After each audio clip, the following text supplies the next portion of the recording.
Okay, yeah. Just so you know, you need to hold the mic.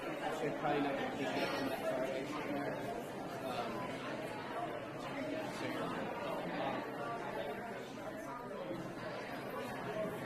Good morning, good morning. Good morning. Good morning. We've got some good networking going on here. Is everybody excited? All right. It's good. It's a good day. All right. So good morning. Hope everybody's off to a good start to your day. My name is Fred Henry. I'm Assistant Director with External Affairs with Guilford Works. And on behalf of the Guilford County Workforce Development Board and our Executive Director, Dr. Daniel Harrison, I'd like to welcome you to today's forum, DEI in the Workplace, Building Your Cultural Belonging. This is a great opportunity for us to engage with one another to discuss the return on investment for businesses with diversity, equity, and inclusion initiatives within their organizations. We will get the opportunity to hear from businesses, our area businesses and their organizations, but also our local government leaders about their DEI programs. As you all know, DEI is a hot topic and also at times a controversial one. Over the recent years, during COVID, our society has witnessed a number of social movements sparked by the murder of George Floyd back in May of 2020. These movements have demanded accountability for marginalized groups that have historically faced discrimination and harassment, and as a result, numerous organizations have introduced DEI initiatives to create a culture of inclusion, to help address the systemic biases, and also promote DEI policies. Again, this is a great opportunity for us to discuss DEI and return on investment for organizations and seeing how we can support these programs. I want to thank, first of all, David Swepka. David's been with our organization for 1 year now, so if you can, give him a big hand. So we discussed this topic just before David got here, but I asked David to lead this initiative, and he's taken it by the horns. He's brought together a good team of partners. I want to thank Goodwill Industries, GTCC, our operations team, and also our Guilford Works team, especially when we look at our careers connections group. And with that being said, please engage, take good notes, and I want to welcome you, a special guest who's going to do some greetings from the city of High Point.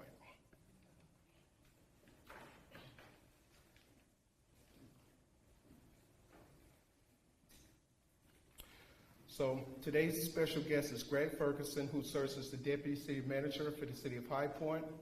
Greg has been with the city since being hired as the Assistant City Manager since November 2019. Greg previously served as the Town Manager for Wax Hall, North Carolina from 2017 to 2019. His management career includes the town, at least serving as the Town Manager for Huntersville, North Carolina from 2007 to 2017. Assistant Town Manager from 2000 to 2007. He began his municipal management career with Louisville, Virginia as the Town Manager from 1994 to 2000. Ferguson holds a BS degree in political science / government from Liberty University, a MPA from UNC Greensboro. Greg has completed public executive leadership academy at the School of Government with the UNC Chapel Hill. Also, he has completed a municipal administration courses at that same institution. He has been a member of the ICMA for over 20 years and is a member of the North Carolina City and County Managers Association. He has served in several committees. Greg has a wife and 2 sons, and he resides in High Point. So let's give a big welcome for Greg Ferguson.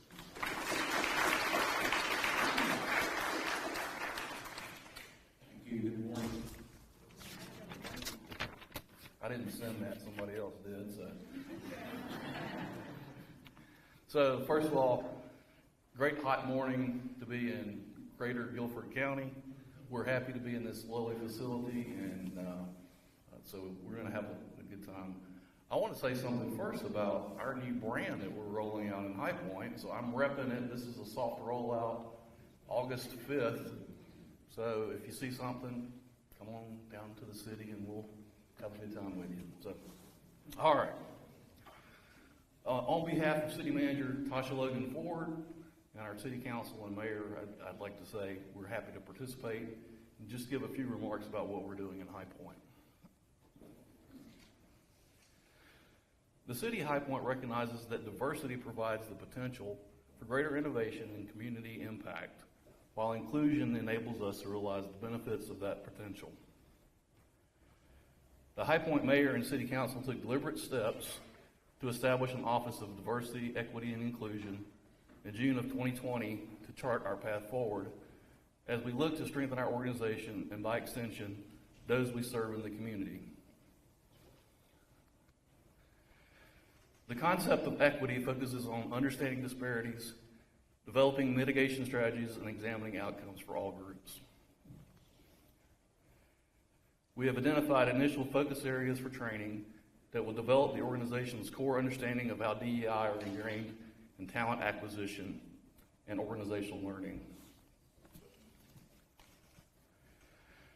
So far, our milestones include hiring a DEI officer and a DEI analyst, supporting HR talent acquisition efforts, representing the city at prestigious conferences, serving on committees that serve the greater High Point community like the YMCA Community Builders, and partnering with WPR Consulting, who facilitated the DEI and inclusion training session for city council members, city leaders, and division managers. Finally, the City of High Point's leadership team, led by City Manager Tasha Logan Ford, is committed to actively addressing barriers to achieving equity. So with that, welcome everyone, and we look forward to a great morning. Thank you.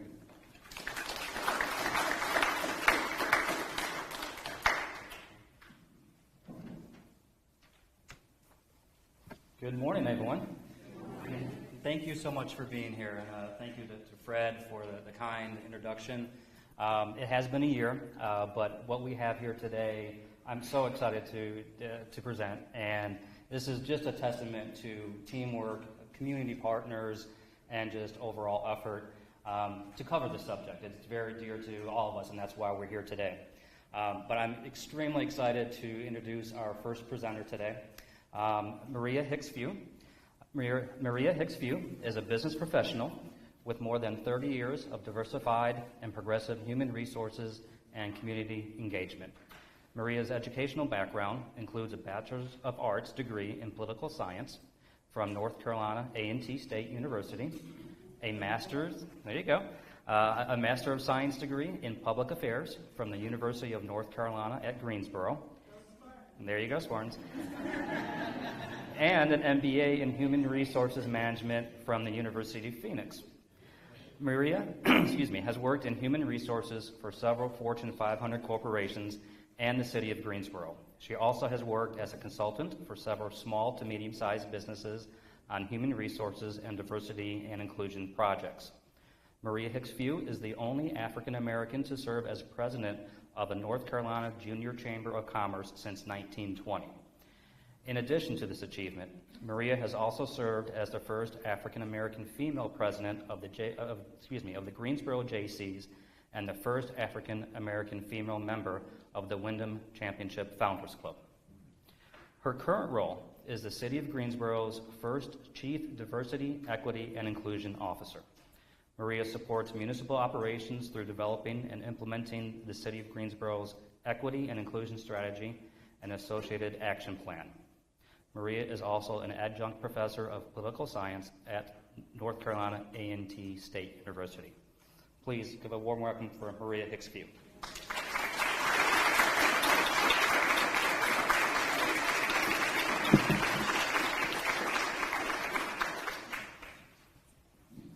Well, good morning, everybody. Good morning. Yes, so I heard whoop whoop for Aggie. Let's do it again. Whoop whoop for Aggie. Okay, all right. Whoop whoop for UNCG. Okay, so what I call myself, I'm a spaggy, because I'm both. So whoop whoop for the spaggy. Okay, any other spaggies in the room? Whoop whoop. Okay, there it is. All right. Thank you, everyone. I was thrilled when I was asked to participate this morning and speak on a topic that I love and I hold so dear. I am in my season, because one of my colleagues, we talked about it, Mr. Kelly Giles, the other day. We came into the city of Greensboro together, around about 30 years ago. And all that good stuff on my resume, she did this in Fortune 500 companies. And it was wonderful. It gave me experience. It gave me everything I needed today. But now I'm crying, y'all, because I could be leaving with him in about a year. But I have to stay a little longer to make my impact on the city of Greensboro. So I've been around the block for quite some time, and I've seen the city of Greensboro especially transform. I am a Greensboro native. My grandparents are from High Point, so I'm also, High Point is near and dear to my heart. So this speaking today to this group is so special to me, because diversity, equity, and inclusion was not a hot topic, 30 years ago when I was at the city of Greensboro. It was not even a hot topic when I came back to the city of Greensboro about 10 years ago. I had some people kind of fighting, tugging, pushing, even inside our organization. But once we worked together and came up with some of the strategies and some of the ideas that I'm going to present to you today, we actually are moving GSO forward. That is our logo and our slogan for our diversity, equity, and inclusion, everything that we do. So I'm excited. Bear with me. We are going to do some interactive things. Let me pull up my presentation and go ahead and get started.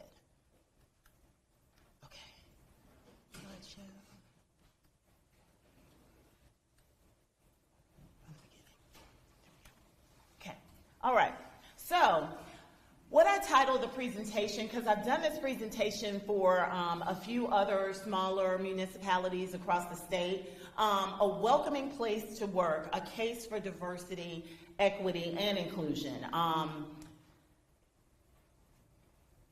First question I'm gonna ask, because I wasn't even planning on asking this, but how many of you all right now, you don't even have to raise your hand, just inside, raise your hand if you can, just if you want to, or if you're proud of it, raise your hand, have a robust diversity, equity, and inclusion program? I guess that's a whole bunch of silently, right? See, she's proud over there. Be proud. Thank you. It's a couple hands trickling up. So that means my work and everybody else's work today will not be in vain. What you want to make sure out of this whole title, what is the most prominent or the most impactful word out of this group of words that is up there? Welcoming. Because you can have all the programs in the world, you can attract all the talent in the world, but if your organization is still not welcoming and really buying into what it is you're trying to do, it's not going to really make an impact and make a difference. And I can truly say we have some hiccups, but we have come to that welcoming place. Did I go the wrong way? Oops. There we go. Okay, the learning objectives today. The professor in me came out when I made this presentation. What we are looking at actually today is three things. Defining workplace diversity. We also want to explore the dimensions of diversity in your workplace. I know some of you all may be starting from scratch, so hopefully we'll give you some tips today to do that. And also look at your individual comfort levels, because again, in order for you to be welcoming, in order for you to come up with a program that is welcoming, you have to know your comfort levels. Also, you need to, we're going to explore various diversity awareness programming things that we've come up with and give you a few tips of how you can implement that into your organization. Sound like a good plan? Wonderful. All right. What is the definition of diversity? What I want you to do is take a minute at your tables and introduce each other if you haven't already, but talk about what do you feel the definition of diversity is. Give me words, not a long drawn out thesis or dissertation, but give me some good words at what is diversity, okay? And go. You've got 1 minute.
together.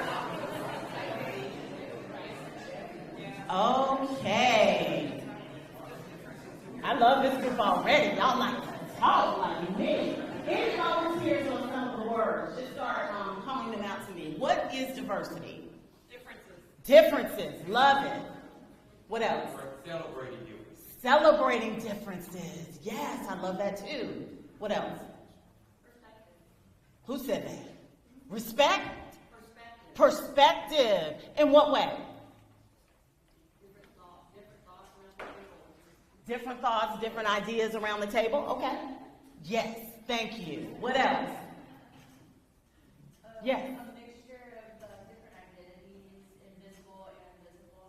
Absolutely. And what do you mean by invisible? Invisible, so like people's religion, sexual orientation, gender identity. Absolutely. And I can be a person with a disability right now and you never know it. Right? And that's what we need to think about. It's not just all about black and white. It's not just all about male and female. Some people put it in those two buckets, and that's what we've got to move past when you're developing a good, robust diversity, equity, and inclusion program. It does not just end there. And y'all, I'm really going to blow your mind. Hopefully some of you all have seen this iceberg of diversity. I always say, I am the captain of the GSO forward ship. We don't sink in Greensboro. And I'm going to say High Point too. We don't sink. But there's a lot of different barriers that come in our way that can cause us to sink. The ones that I talked about that are more visual are those physical abilities sometimes. Gender, your skin color, behaviors, age, your body size, and some physical traits that you may possess. But then you start getting down and dirty at the end of the road, down there at the peak of the iceberg, and you start talking about education levels. Do you know everyone's education level? By looking at them? By talking to them? Do you know for sure where people are from? Now, I always tease about this, because I can flip it back and forth, because I used to work for a good call center back in the day, NFO Research. Anybody else in here? Okay, if you did or if you didn't, they taught me how to talk. So when I went and worked in the North, sorry, Northerners that might be in here, I'm so sorry. I'm so sorry what I'm about to say. But they were like, wow, you're from North Carolina? You don't talk like you're from North Carolina. And I said, well, what does that mean? And I said, well, now, if you talk to me long enough, I will say I go to the mall, and I can watch a little basketball or football. I have my draw every so often. But even that observance and little things like the difference between if I had a cup right here, and some, I think, will be out there later, with tea in it. Anybody from the North? What do you all call tea? Iced tea. My Southerners in the room, what do we call tea? Sweet tea. All of these things make us diverse. All of these things are conversation starters. Especially if you look at some of the ones in the middle, those are some of the ones that I hate to bring it up, but I have to, or I wouldn't do this particular program justice. The socioeconomic status, the sexual orientation, different levels within your organization, those are some of the things media, love you, social media especially, and some things in the real world really put out there to make us in this day and time really combat each other. So we can't drop the ball with any of these things in this iceberg, but we really have to pay attention to those things in the middle, because that's our gray area that we sometimes forget about, okay? So looking at these icebergs, I know you're like, well, how am I supposed to do all that? And I don't even have a diversity, equity, inclusion program yet. I'm going to tell you in a minute, okay? Diversity. Why is it important? Couple of reasons. If you receive government contracts, as the city of Greensboro does, it's the law of the land, because we have to produce affirmative action plans. Maybe some other people in the room do. Also, it addresses our changing demographics. Remember a few minutes ago, I said the city of Greensboro 30 years ago is not the city of Greensboro in 2023. So you have to make sure that you are keeping up with the times. You're recruiting in different places. You're going out and you're putting marketing material about your organization in different places. And it doesn't always have to cost. And we're going to talk about that a little later as well. It also promotes creative and productive environments, having people know who they are and how they can relate to one another. A coworker of mine, who shall remain nameless, I'm sure she wouldn't mind if I said her name, Sherry.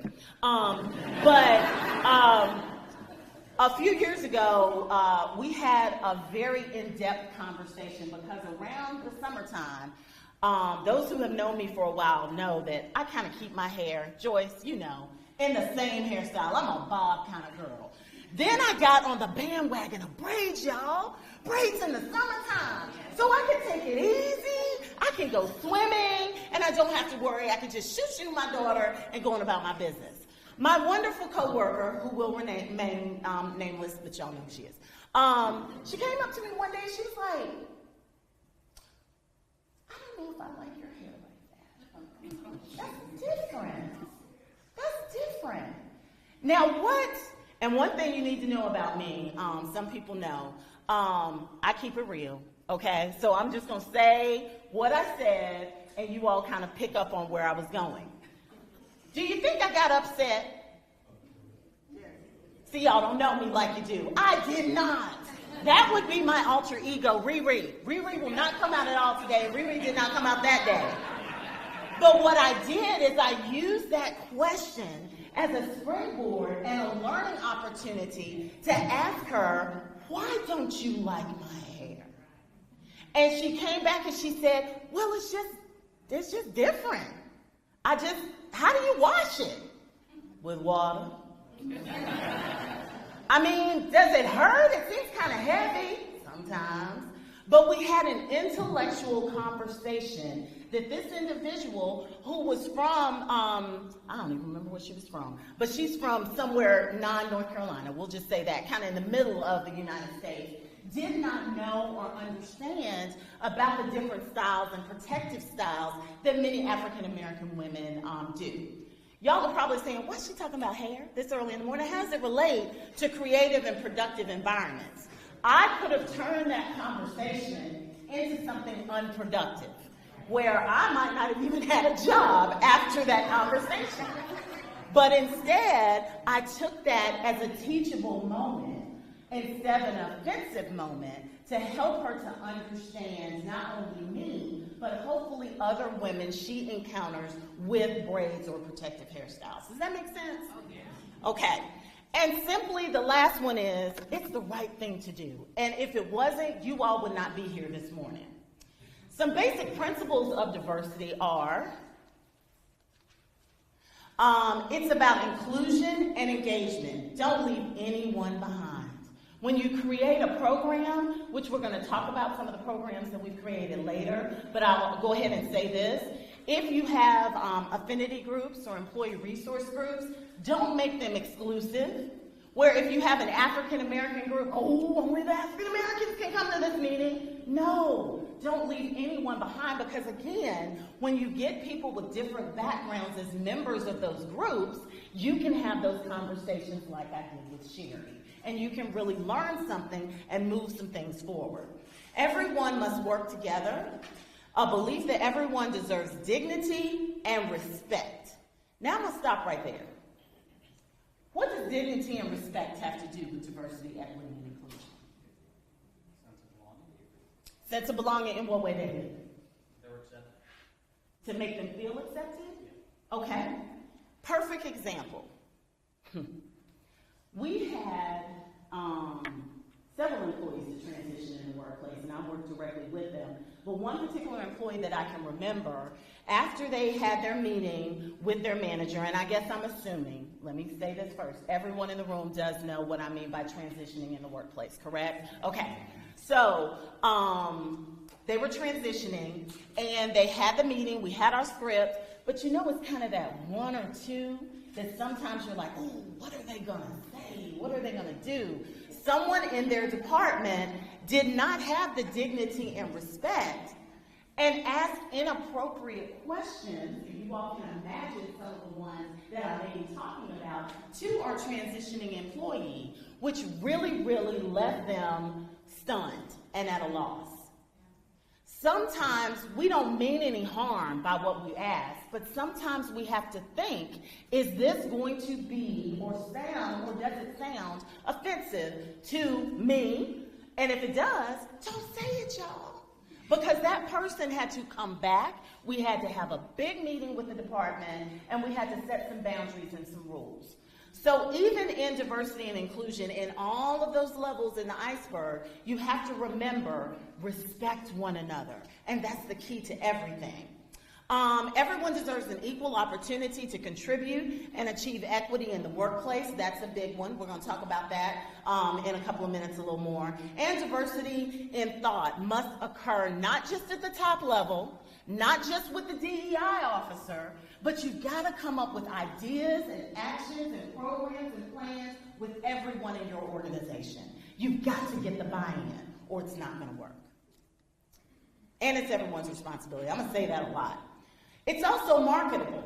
Some of these facts came from SHRM a few years ago, so it probably is even more with the numbers.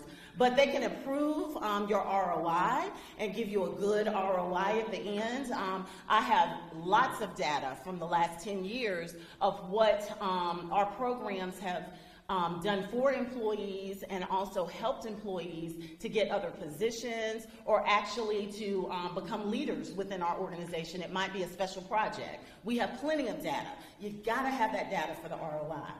Customer bases are becoming more diverse in the workplace, so you can kind of use diversity, equity, and inclusion if you have a good, solid program to actually market that. Minorities are the majority in 6 of the 8 largest metropolitan areas of the United States.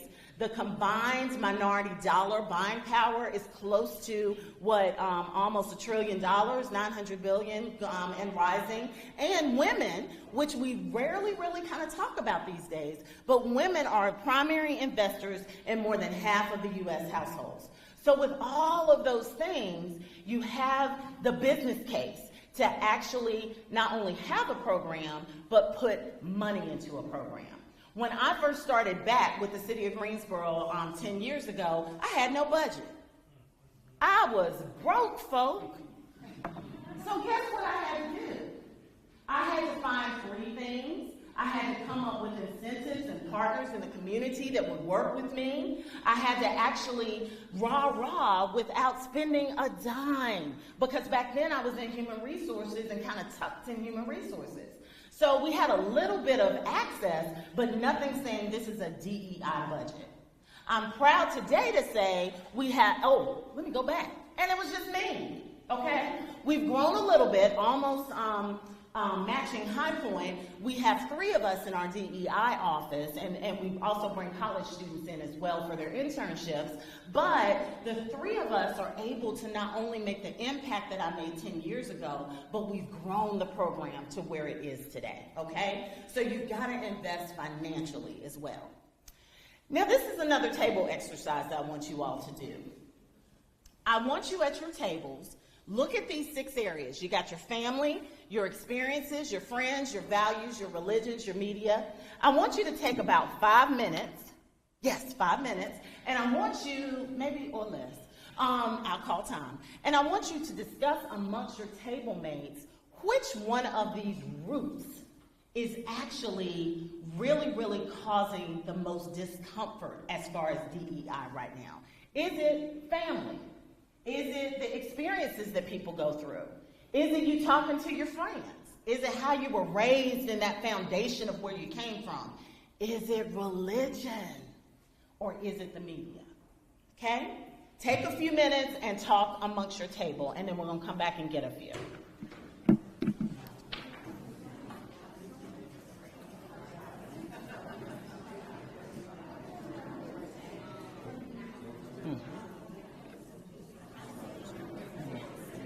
Thank you. Perfect timing.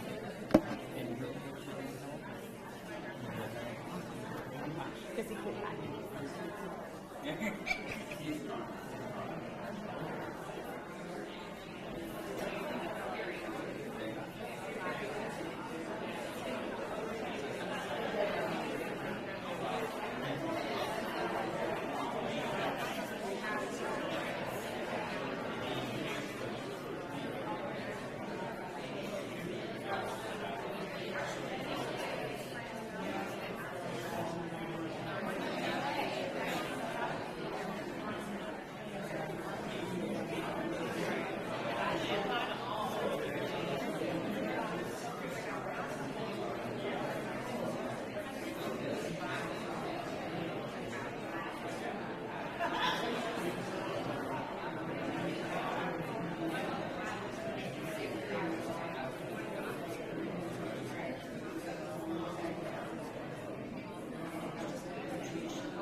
Let's pull it back in. So, let's come up with some of the top ones. How many people, and I know you all have the discussions at the table, how many people think it's family that causes, may I ask why? If you don't mind. Yes. Yeah, actually, I just think that if you are raised in a family where you're not given a lot of opportunity to learn about others and just have that exposure, you just kind of grow up with the same, beliefs and thoughts that, your family instilled in you, in their vision of the world, and if those are never challenged, then you just can't keep them. Very good. Very good. Okay, thank you. My favorite checking person. What about experiences? Oh, over there. What do you all think about experiences? No, you got your table made there. Not that one. Well, I think it goes good and bad. Like, with me, I've experienced some traumatic experiences that have led me to think what types of maybe formulate certain pre-assumptions and things of that nature. But then when I actually experienced the actual difference, then I'm like, oh, okay, then my assumptions were incorrect. Absolutely, absolutely. And I applaud you for taking the time to explore that and to actually realize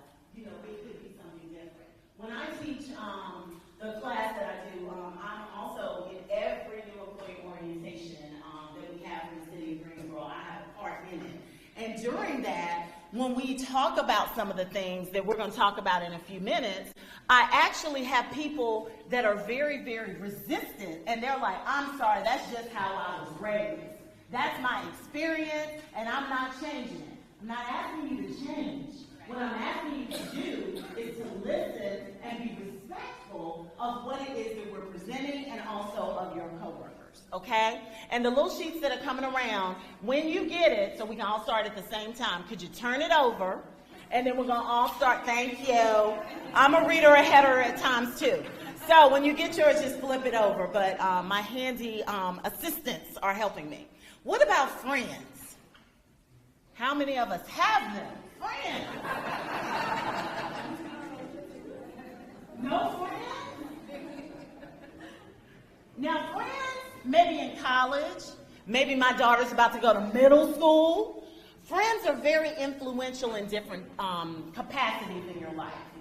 So you have to be very, very careful, and I'm not saying dump all your friends, but be mindful, especially with the other in media and social media, who your friends are and what they are saying. During COVID, I befriended, unfriended, whatever, they're gone, they're out of here. Several of the friends that I thought I had from high school because of some of the viewpoints about certain topics that they presented themselves with on social media. We have to be very, very, very, very careful because that does have an influence on a lot of people, okay? Values. Who thought about values as one of the roots that we're talking about? Hey, Fanta. Hey. What about values? We had a aha moment at our table. Oh, I like aha. As Northerners, former Northerners. Former, I like you. Thank you. That's right, that's right. As Northerners, we did not learn or focus on civil rights movement, anything racially driven, things like that. Growing up in the different areas and different eras, we were not really privy to all of the diversity challenges growing up until we got here and saw And- it's right. Yes. Okay, she did. I felt it too.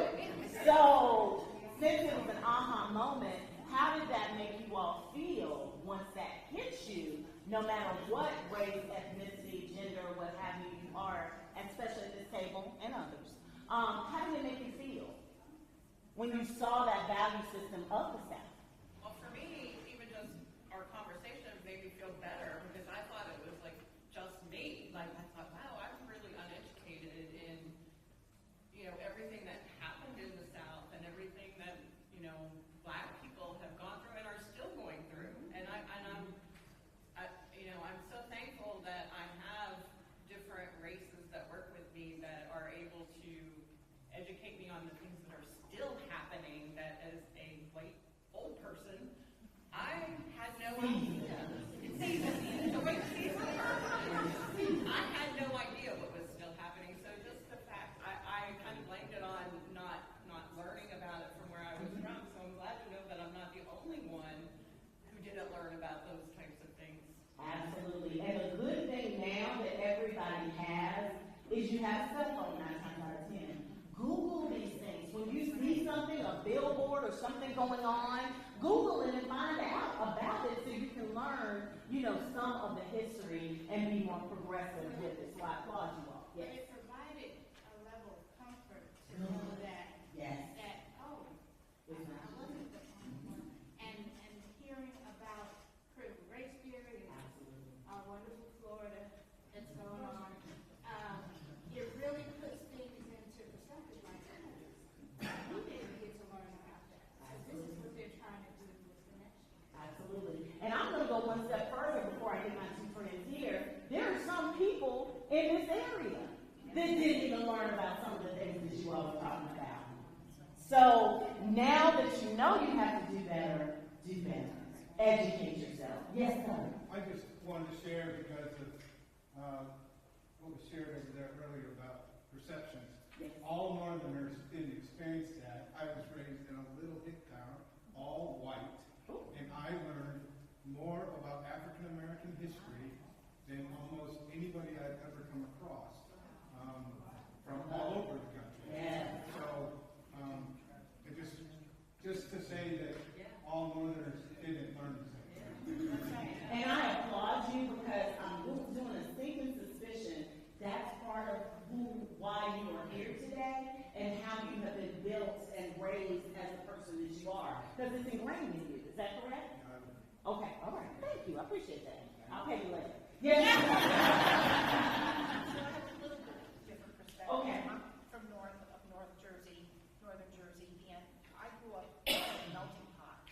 I actually came down here and I was shocked at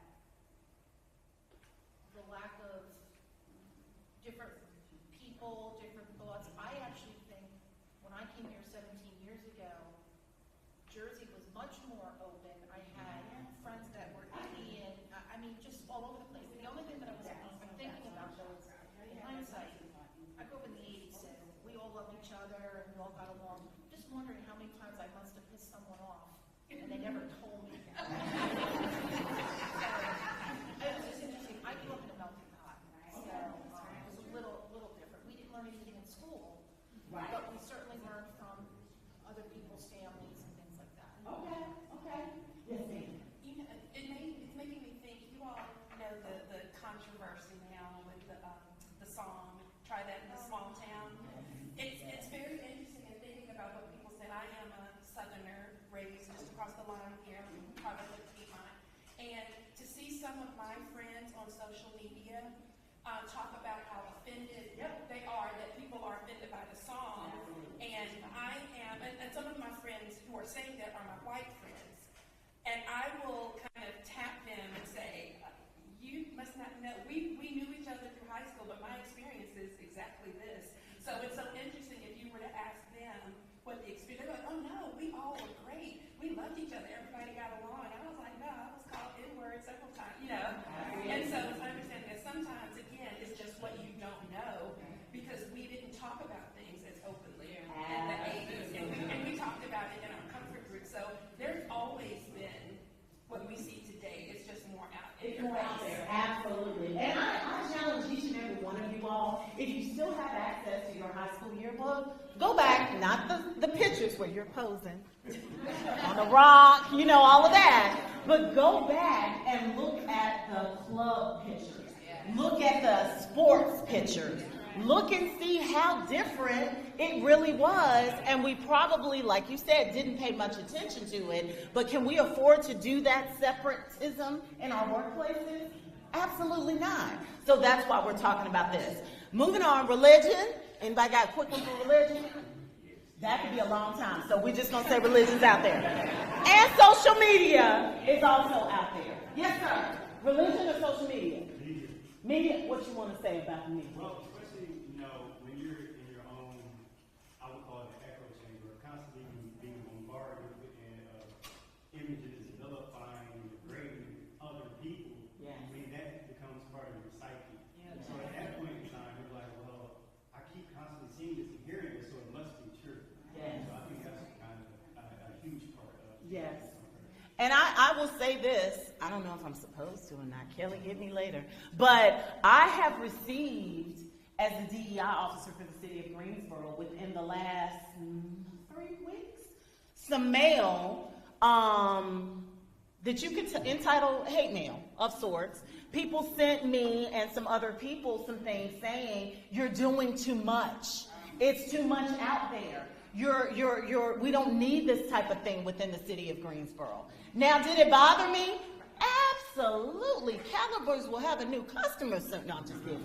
But I plan to get myself to a point where it's not bothering me for my safety necessarily, but it's bothering me saying what you're doing is impacting someone enough that they are actually bothered enough to type your name on an envelope. Typed, y'all. Typed, okay? Ran it through a computer, took 3 pieces of paper, and found some caricatures or whatever to send it to me.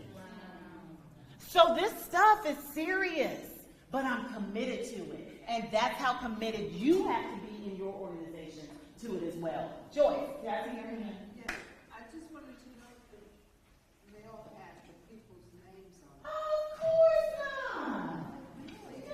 See, that is, in my mind, that's not No. laws that Absolutely. we take such serious consideration of stuff that go behind us. Mm-hmm. Like, if you believe it, say it. Absolutely. Absolutely. You know what I'm saying? Well, maybe not say it. But say it. Okay? Send it in there. My voice there. Put your name on it. Like, if you believe that, but put your name on it. Right, exactly. And I can truly say, and I know he's gonna get me, but he's seen it. How bad did that offend you, Kelly Giles, when you saw it? I lost several nights of sleep over it. One of the pictures had guns in it. Okay? So that's why I'm saying to you, not to scare you to say, oh, why is she telling me that? I'm not going to do this now. But that makes you even more committed to educate and make sure your work environment is doing the right thing in order to move yourself forward. Yeah, that's all I can say about that. So now it's your exercise. You can flip your papers over. And I want you all to take 5 minutes. This is how comfortable are you really in diverse settings.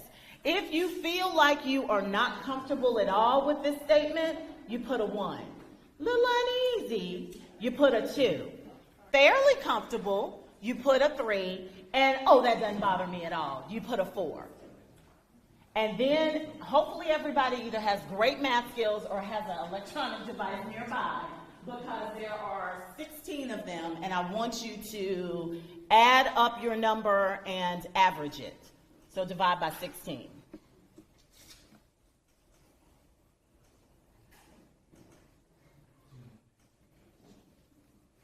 And that will be your comfort average at the bottom.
And for the sake of time, just kind of add up, just complete all 16 of them, then you can come up with your score later, because I forgot we are running a little bit out of time, so I want to make sure we get through everything. So as you're still answering, I'm going to say a few things at the bottom to kind of get your mind flowing a little bit. Little bit of a double boo-boo. I ended up moving the comfort average to the bottom, but the question should have read, when I was trying to change it, that's what you get for changing it at 3 o'clock in the morning, Maria. What is your average comfort level? And that's where that score would be. But is your average comfort level acceptable for you? That's what I want you to really think about as that first question. So if you have like an average of a 1.5, you might need to do a little bit of work. If you have a 5, you're fantastic. But is that really, really what you're feeling and how comfortable you are? Because that could come across with your diversity program, especially if you're not sincere. What are some of the scenarios on this sheet, y'all call them out to me, that don't embody inclusiveness? Give me one. Which does not embody inclusiveness?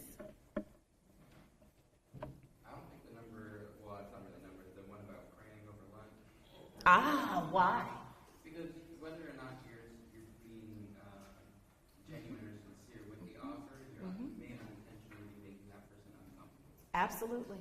And little things that some of you all may not have even thought about. How many people post birthdays in their organization? Like on the wall, on the internet, whatever.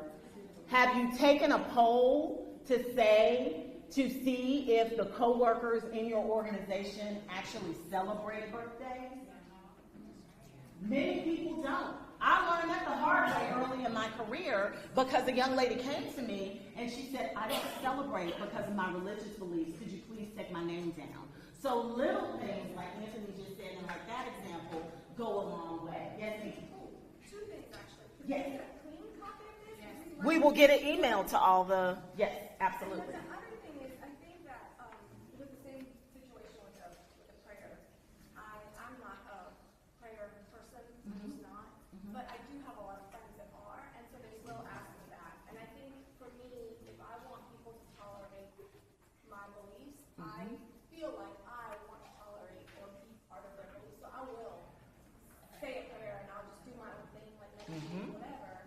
But I think it's part of just being tolerant of each other. Like, Absolutely. I get that. Like, I feel a little uncomfortable, but I also feel like, hey, this is important to them, and therefore I'm going to do it for them.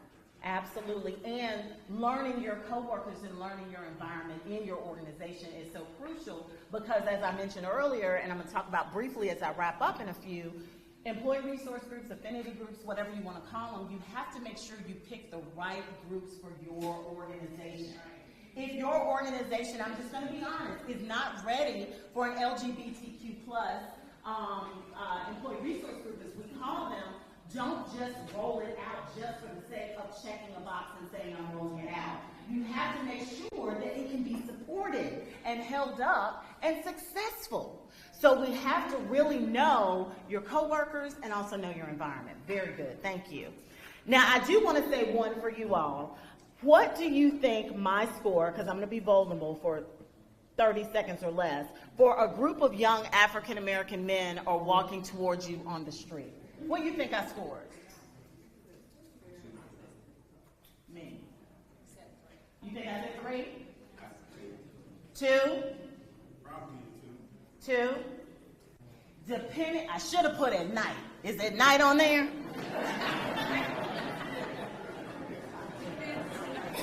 I actually will probably score a 1. But it goes to my experience that we don't think about.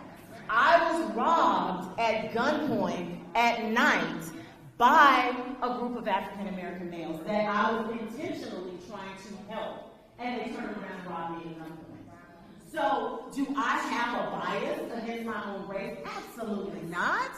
Am I stuck in a bubble saying, oh, what's wrong with that girl? No, don't say that. Just know that my experience makes me a little uneasy. And that's okay for me to be uneasy. I have to work through it when it comes. It's not a bias, it's my personal experience. I wanted to just give y'all an example of that one. Yes, ma'am. I appreciate you sharing that. I think it's important, though, to delineate because sometimes I think, and I'm going to use media, right? Yes. Media will sort of tap in and say, create these Absolutely. biases, Absolutely. right? And I also understand that we all have biases, and that's okay. But my point is that you have to delineate and say, okay, that's my experience. Yes. And not something that, media has influenced, right? Absolutely. Because I think a lot of times folks will say, well, African American are harmful. Look at all of the crime that's happening. Well, that you have to delineate. That's not your experience. That's what you are taking in from the media. Absolutely. Huge difference. Thank you for reiterating that. So as you go through this, and hopefully with your clean copy that you all will get, do this with your family. I did it with my husband, and we kind of looked, and we're about the same, but in different areas, we're different, if that makes sense. So it was really enlightening to see his comfort and my comfort, so we could, again, work together and build, especially if he's with me at night and somebody's walking up. He knows what to do now because of this score. Yes. I just wanted to talk about experience a little bit as well and how it influenced me on one of these, which is a homeless man approached you and asked for change. Yes. I put a 1 for that, and the reason is, and it bothers me that I have to put a 1 for that because I have a human service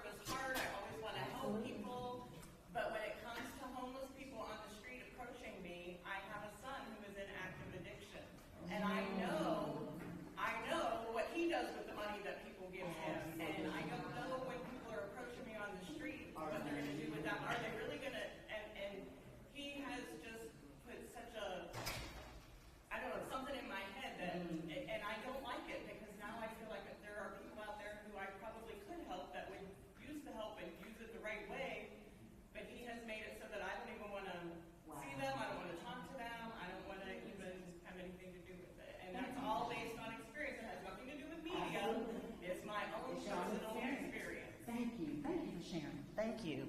And it's hard. You and I are both testaments to that, testimony with that. It's very, very hard.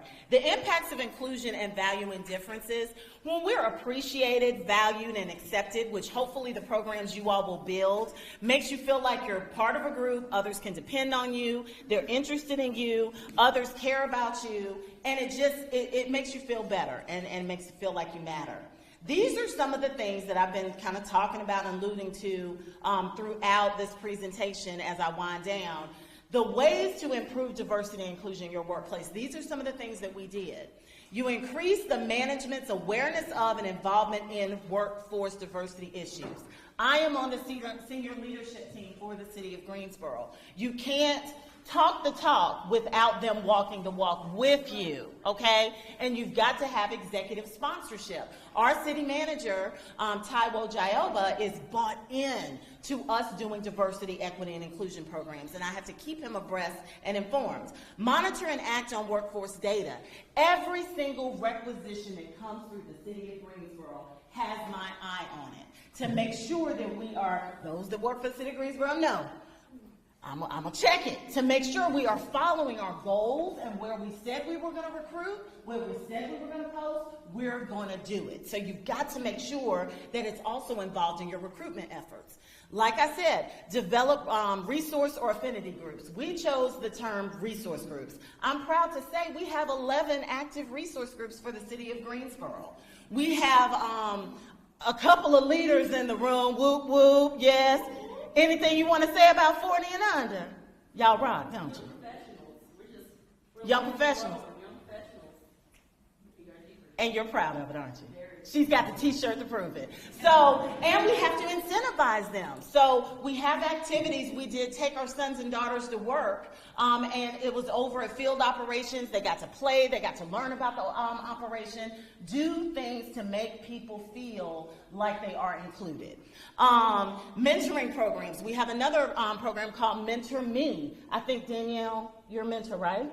We do mentoring. We actually do it for at least 8 months. We track it. We have a software system. We intentionally pair people with diverse backgrounds. It will not be the same department. We try not to get the same sex, same race, same ethnicity, same northern, one northern and southerner, so they can get the experience, but try mentoring programs. Eliminating this next one with number 5, the way we're getting around that is we're developing training classes. As I told my peers earlier at the table, we made crucial conversations mandatory for all supervisors and managers at the city of Greensboro, so we can learn how to talk better with one another, especially about this stuff. Fair complaint resolution processes. Make sure you're always looking at your policies and procedures. We meet once a month to make sure, and I'm on that committee, that all policies and procedures are up to date and nothing is kind of buttoned against it, especially federally. And ensure equitable hiring, compensation, discipline, and promotion practices. We just put out, some of you all may have seen it, for a pay equity study. So we have a consultant that will be coming in a couple of months to look and see, is the city of Greensboro really paying fairly based on some of those attributes we talked about in the iceberg. So with all that said, what do I need you all to do? I need you all to focus on this particular word, diversity. Differences, inquire, variety, empathy, respect, sincerity, inclusion, teamwork, and you. And I expect to see all of you all out and about in these streets. And how many people remember Lean On Me, the movie? I am Joe Clark, okay? So when y'all see me and I come up to you, what's your word? Oh, what's your word? And why? Because we understand about one another. That come from the heart. That come from the heart. What's your word, Ann? Did you finish talking? What's your word? Respect, not Aretha. Wow. Hey, find out what it means to me. You've got to get these words, you've got to ingrain them and know what your word is so you can live it every day. If you took this one exercise and instituted it in your workplace, you would see a difference. I'm telling you all. Mine is respect as well, too, because you can't do anything for me without respect. And again, the flip side of it, which one can you do more of? And it could be the same word. So what I need you all to do We're going to do a little pledge as we wrap things down. So I'm going to ask you, and I'm going to read out start, stop, and continue. And I want y'all to, out loud, say this with me. I will personally commit to start having more patience and tolerance, communication with others, being a role model. I will stop assuming, prejudging. I will continue appreciating the differences of others, the willingness to allow others to get to know me, and trusting. And y'all, that last one is the hardest one of all. But you've got to let your guard down just a little bit in order for everything above it to trickle in. So diversity and inclusion, this is a quote that I want to leave you with. People always say that I didn't give up my seat because I was tired. But that isn't true. No, the only thing I was tired of giving in. What we can't do in this room is when we get a letter in the mail not addressed from someone is give up and quit that job. When we actually come before city council or come to our managers or whoever, you have at your ultimate authority and say you want to cut the program, we can't give up and say, yes, okay, you can. You've got to go in and ask for more money, respectfully. And you've got to commit to either building your program or starting a program. And if you don't, then I'm afraid that your workplace will not grow and blossom. I'm just telling you the truth because ours has. And the last thing is my contact information. And I'm going to make, because I saw some of you all clicking with the cameras, I'll make sure I get the PowerPoint available and a clean sheet as well, too. But if you all have any questions, as I said, I have helped so many people because I am proud to also say with my first, I was one of the first DEI officers across the state with municipal government. So I've been in the game about 10 years now, so I've seen what works, what doesn't work, and I will be happy to talk with you all and to guide you all through your journey as well. So I thank you so very much. I hope I wasn't too much over, but thank you all so very much, and call me.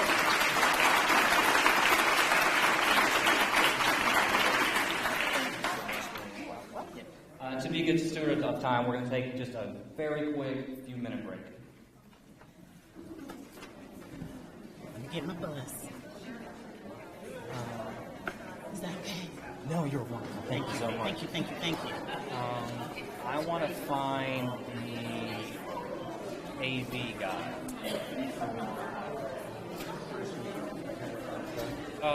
Well, for the panel, I told them that we'd have the lapel mics. Yes. So, You want me to start yep, up this is Dr. Can you Fuller. announce for your panel speakers to come up? Yeah, Dr. Fuller. Yes. We're gonna put the lapel mic on, and the other two just walked out with the rest of them, I think.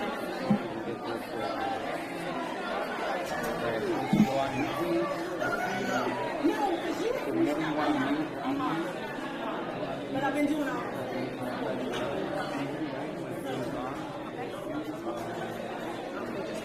On the 12 or on 3. I would feel like right here on this hallway. If you need some help, I'll help you. I don't want to go through that. Yeah.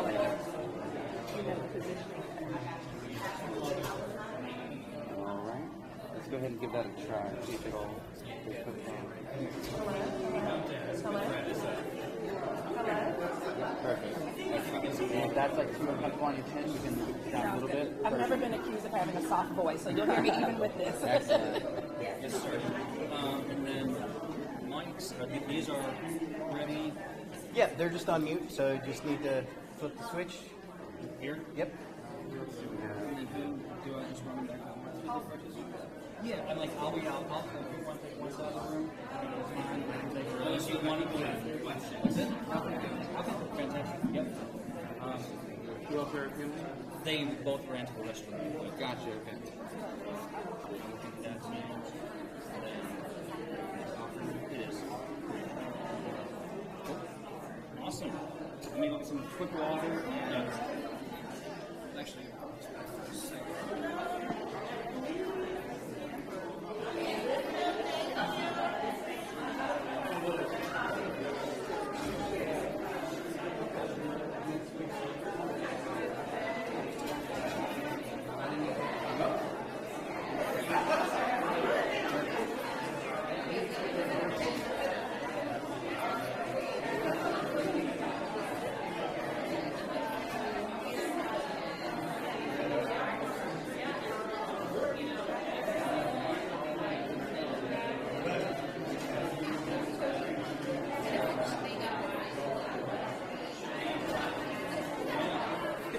teamwork. This is everyone's effort.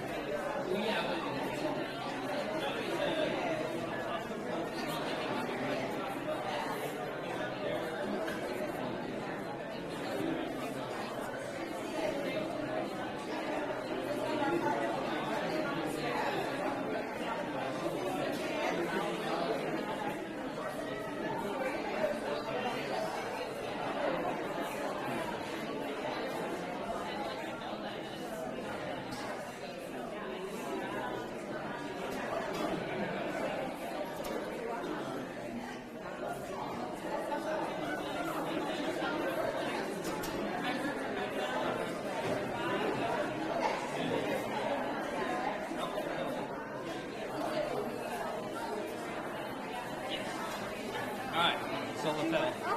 Yes. And I do not. Oh gosh, I didn't even remember. You did tell us we were going to have a lapel. And then here's one, final one.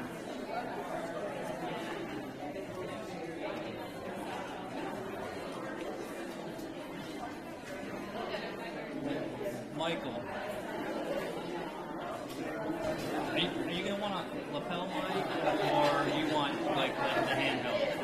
That's fine. Yeah, the handheld's good. Okay. Yep.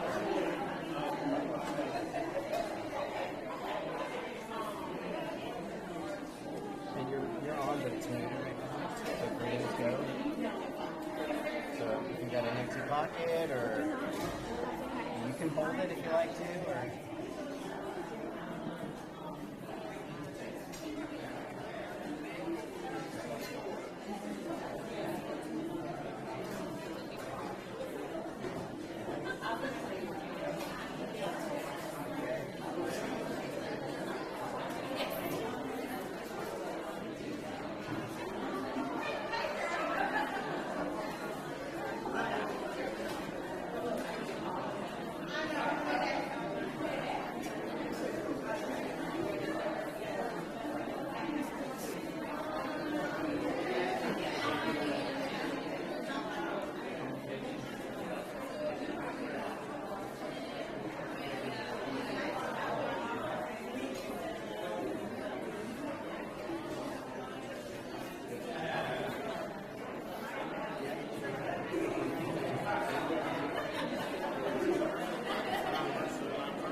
welcome back, everyone.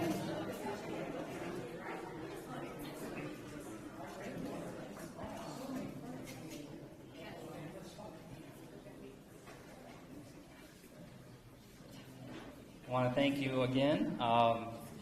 Thank you for everyone that came up during this brief intermission. I think it has exceeded our expectations already. So I know Maria had to step out. She had another engagement to get to. But a wonderful round of applause for Maria.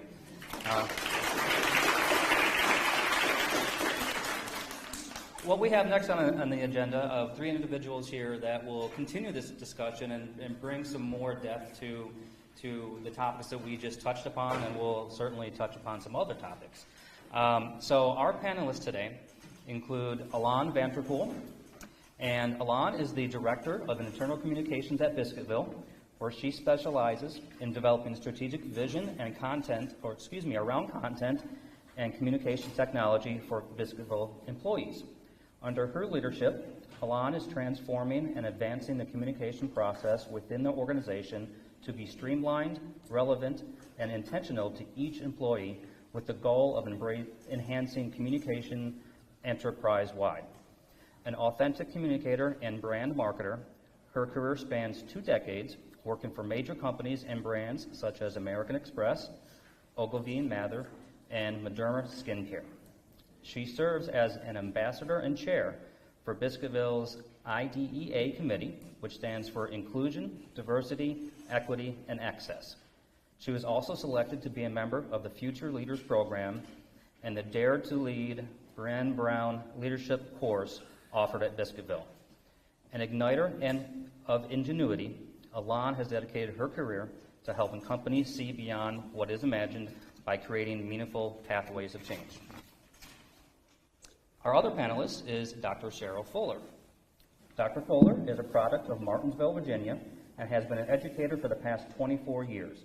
She is a graduate of George Mason University, earning a BA degree in English and a Master of Education in Curriculum and Instruction. After teaching elementary and middle school, she furthered her education by completing her PhD in Education at the University of Virginia. For 18 years, she has served as a professor in colleges of education at UNC Charlotte and Winthrop.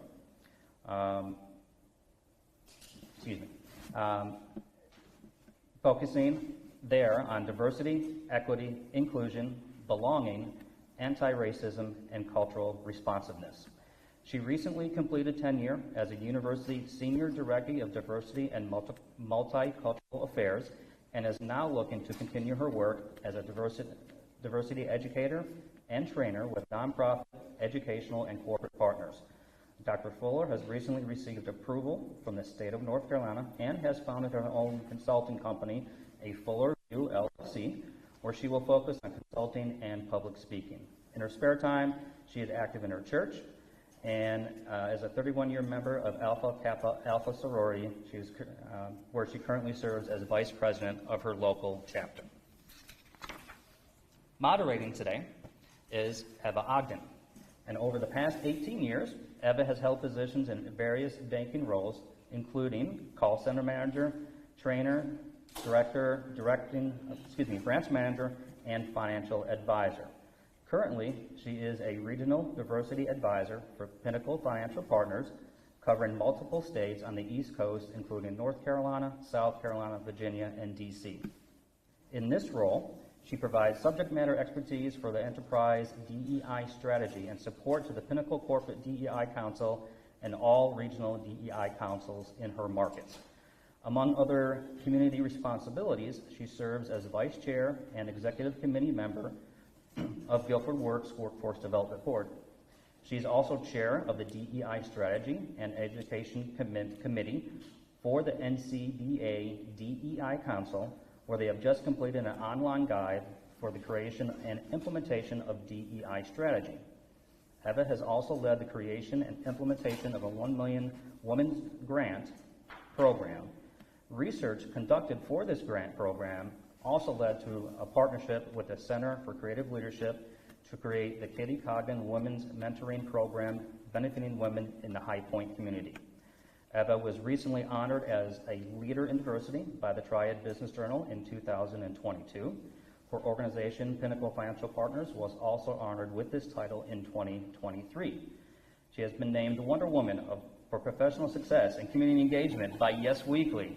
She is also honored as a notable Latina for leadership in the Latinx community by the Guilford County Latino Coalition. Eva has earned DEI certifications from Cornell University, as well as the University of Florida, and she holds a Bachelor of Arts in Psychology from the University of Dallas, where she graduated with honors. Please welcome. Thank you. You're welcome. I want to start off this morning, just being really thankful for this opportunity to be with you all. It always feels like we're at home, we're talking DEI, and I'm especially thankful for David for putting this together. I think he really took this and ran with it, and his commitment to it is what's bringing us all together, so I appreciate that, David. Thank you so much. And we have this valuable opportunity to learn ongoing, how does the DEI strategy look on the ground? And so I'm going to start with Alon.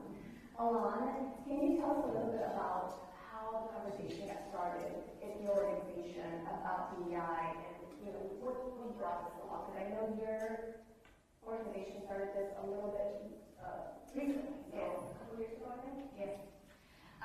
So let me just start by saying that, like other companies in 2020, right, where we had a lot of social unrest, I think there was starting to be some talk, right? And in full transparency, I began at Biscuitville not in this role, but in a marketing role. I was a marketing manager, so all external communication, right? And so around that time, I think it was, okay, do we say a statement? Do we not say a statement? What does it look like? And, my background is in PR, and so I acted as an advisor, if you will, and I said, well, we could say something, and Alon would love to say something. I'd love to say something, right? But we cannot say anything right now.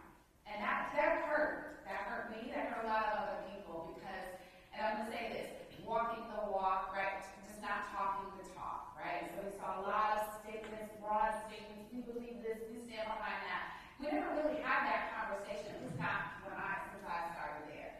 And so the conversation around DEI started very organically for us, right? It started with me being curious about, the gaps that were within our organization, what we were not touching. And I'll tell you, for those of you that know Biscuitville, that we are a very, and I say this, authentic company. We have an authentic brand, we have an authentic product. We do not sort of try to pair ourselves with other QSR restaurants because we believe what we have is true, right? And we want to stay to that. So authenticity is one of our core values for sure.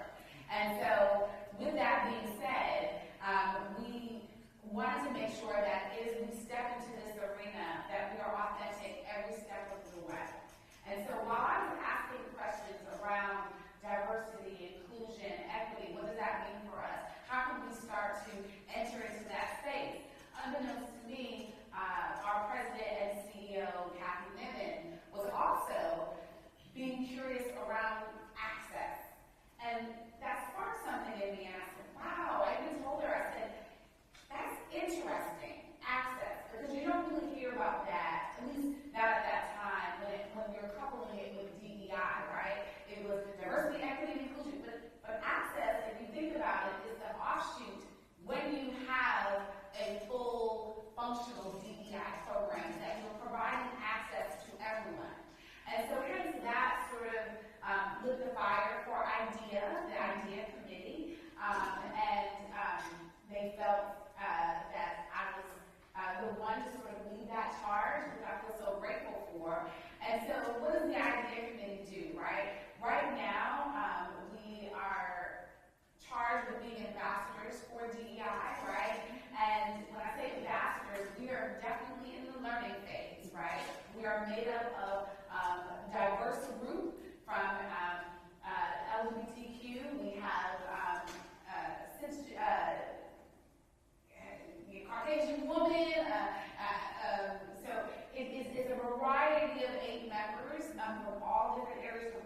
levels within the organization, and we're just being curious right now. We're in that stage of who do we want to be? What do we want to look like? And we've made the commitment that before we go public with this, if you will, that we definitely have to do the work internally for our employees. And so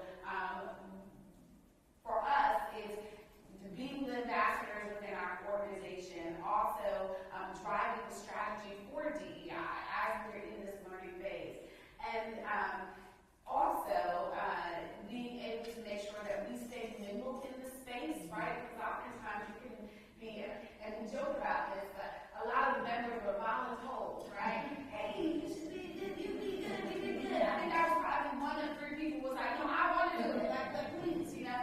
A lot of them were sort of voluntold, and I think they are happy that they're a part of it. But one thing that I have made sure of as the chair is that we're nimble in the space. So what does that mean, right? I resonated with what our speaker, Maria, had mentioned that, you know, we don't have a lot of money right now, and so we're getting there. So we have to make sure that we are keeping our minds stayed on the goal. So we are partnering with local partners, NCCJ. We had phenomenal exercise with Michael a few weeks ago, social designs with Jada Monica. And so trying to just make sure that we stay in it, right? And it's just not, oh, we're an idea committee. And no, we've got to have these uncomfortable conversations. We've got to talk about our own biases and what does that mean. And so right now, that's sort of how we've started. You know, we are moving full speed ahead. We have a budget for it, earmarked budget for it as we're moving into our next fiscal year. So it's a journey, but a grateful one that I'm on.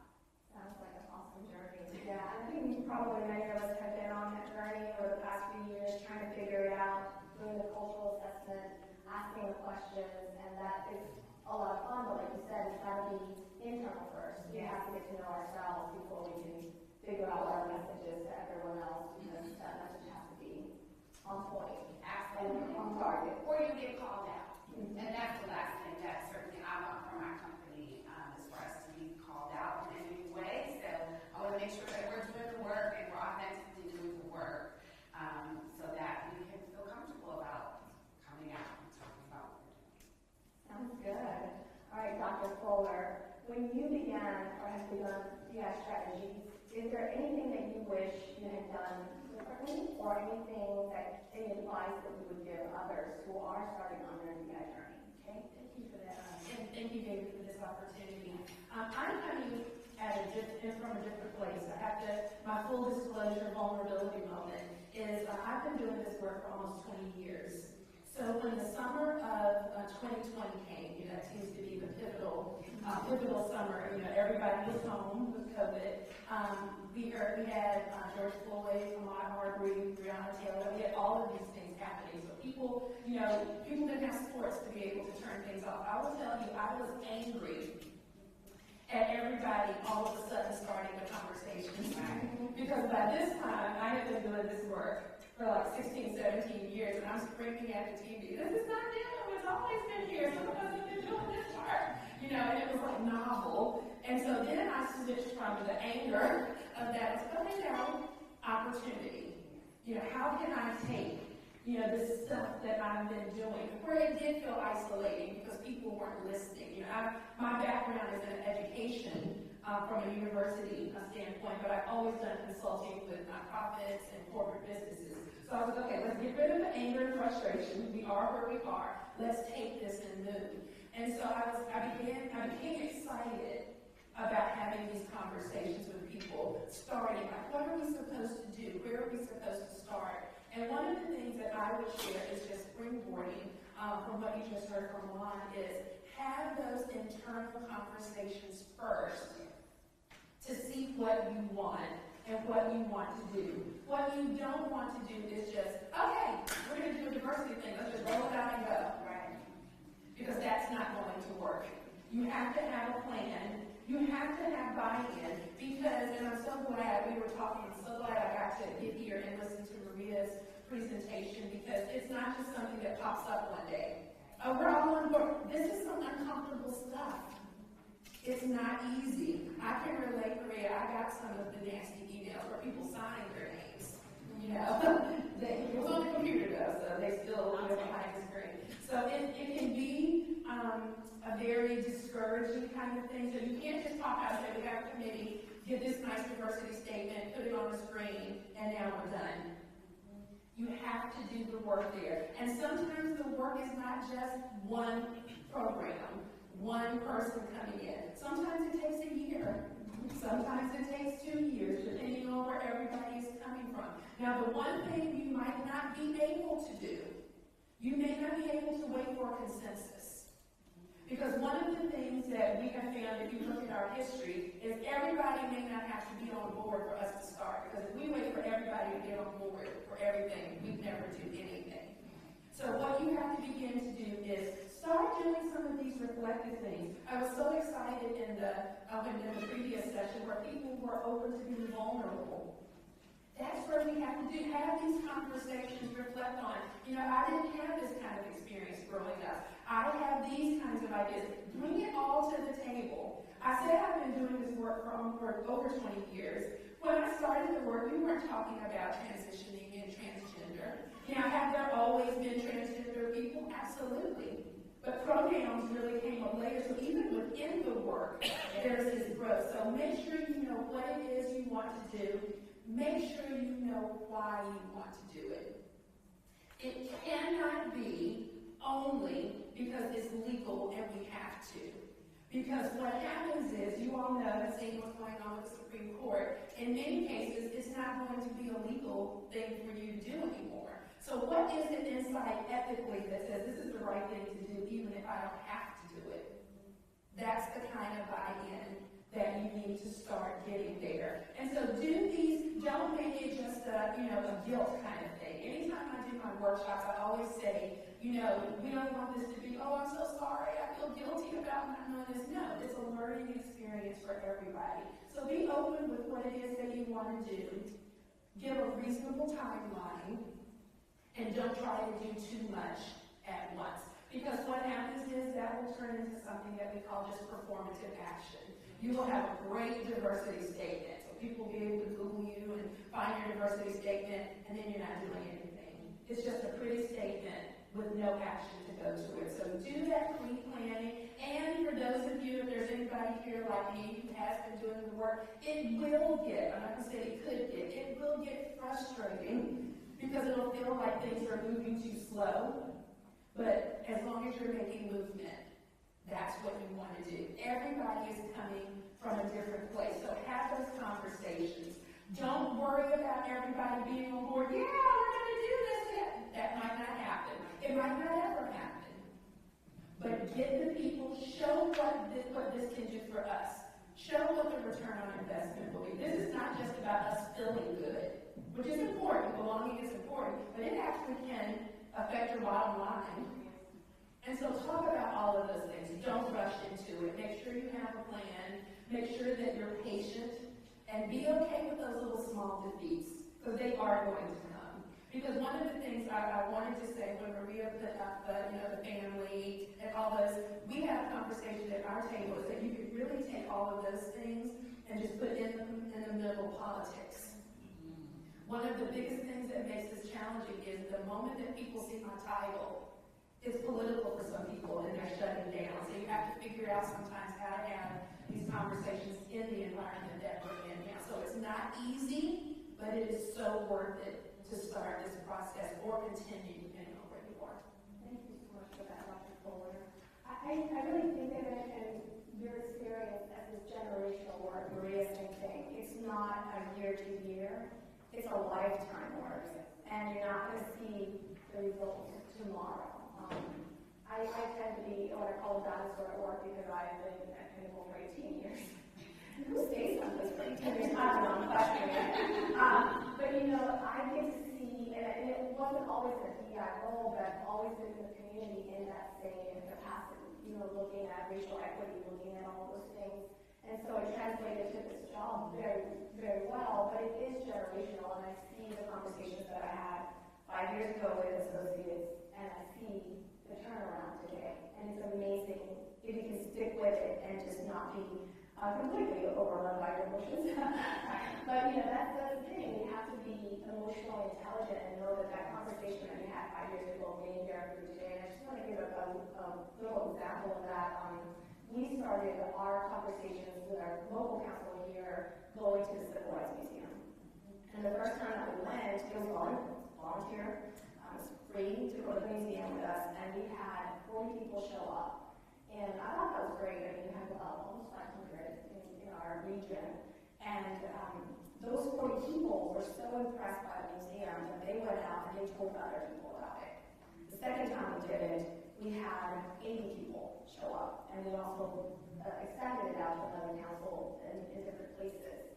And that momentum has now added 500 people to our council because of that experience. So the first time was 40, and we were kind of like, okay. The second time it's doubled. And so little by little, it actually hasn't been 2 years since we've done it. We've had over 120 associates go to the Civil Rights Museum because they want to. Not because they have to, but because they want to, because it's an experience that others have told them is a good experience because they learn so much from it, not a good experience because of their content. So you just get to see that growth. So the thing for me is start small. It's okay to start small. And you just grow from that foundation, because if you try to go for something really big, it doesn't always work. It feels inactivated, and it can't be that way. Right. Conversations that I've had too with leaders, when you see it growing, it's amazing. Now it's not the council that's doing these plans. It's actually area managers that have decided that they're going to do something about DEI. And those are conversations that started years ago. And with no help from the council, they put together a watch party for hidden figures. And amongst themselves had conversations about that topic. So that is where you see maturity, because it doesn't have to come from the silo where DEI sits, but it's coming from the members themselves, the managers who know that this is important. I'll just add to that, I think also too, when we were starting to have these conversations, uncomfortable conversations, you start to reveal sort of folks and their thinking around it. One of the things that struck me, and I had one of those moments where I was like, do I answer? Do I make this a teachable moment? Or do I get angry and get mad? I made it a teachable moment, so you would have been proud of me. But, when we were starting to talk about, diversity and our company being diverse, one of our leaders said, well, we have a diverse company. And I said, really? And they said, yeah.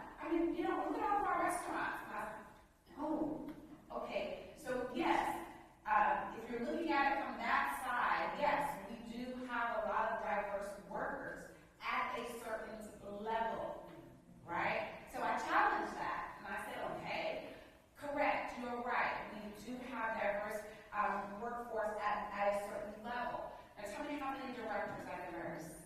Tell me how many VPs are diverse. Tell me how many people are on the leadership team that are diverse.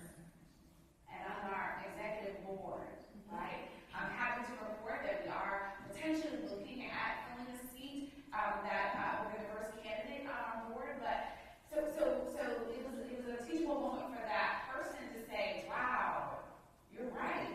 We don't have that as we go higher. And then we're not fully diverse then, right? Because it's gotta go. But I wouldn't have uncovered that and their thinking around that had we not had this uncomfortable conversation.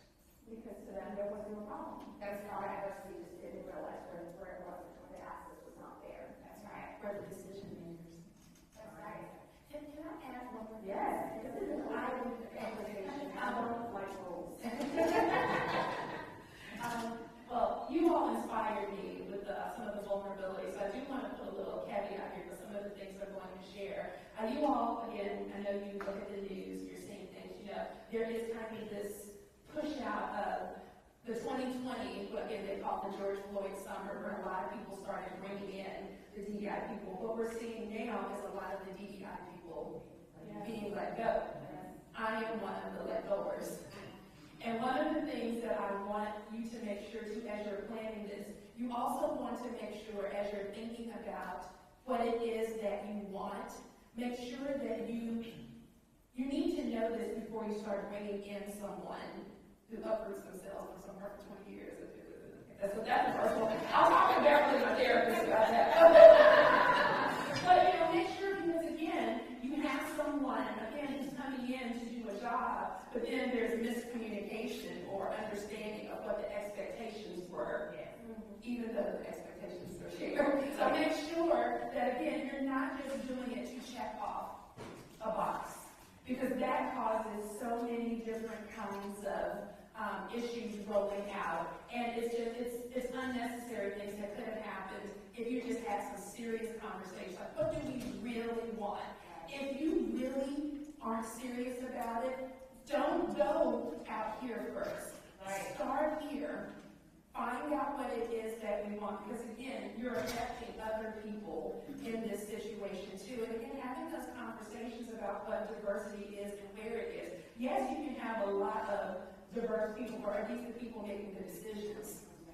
Is there anybody there who is represented? We hear people that cliche representation matters. I don't know if people really understand that is so important in every industry. So that's another reason that I would encourage you. So much of what you might hear me talk about today are some of the things to consider and some of the cautions, because again, I'm still kind of in the midst of, the fallout from that. So make sure you're not just jumping on a bandwagon because everybody else is. It has to be something that you sincerely want. Again, what is it that's going to keep you doing this when legally you don't have to? There has to be an ethical. There has to be just because it's right. What is it that's going to keep you doing that? When all of it, the Supreme Court shuts down everything. You don't have to have diversity in contracts. You don't have to have diversity on boards. What is it that's going to keep us? That is a real, thing that could come after universities. So what is it that's going to keep your company understanding that this is important beyond just a legal thing? It's the right thing to do, and we will benefit from it. Well, and that's why I think that is so important when you're starting your program to think about starting your values, right? What are your company's core values? We have 6 of them, and it makes logical sense for us. One of our values is authenticity. Well, for me to come to work, I need to be my authentic self. Okay, that means that if you are a member of the LGBTQ community or a different diverse, a different ethnic group or religion, I should be able to come to my job and be my authentic self. And so we want to root our strategy as we're working on that in our core values, because that will stand the test of time, right? Well past the time that I'm at Biscuit Bill, this is the core value. And the other thing is, right now I've seen a lot of data around this where you want to make it so solid that certainly I'm so happy that our president and CEO has such a passion around this, but past for 10 years, right? What happens after that? When someone else comes in, you want such a solid, solidified program that it can stand the test of time beyond the alum, beyond Kathy Minute. And I think the solidification of it is to interweave it into everything. It's interwoven into L&D, it's interwoven into HR, it's interwoven into management.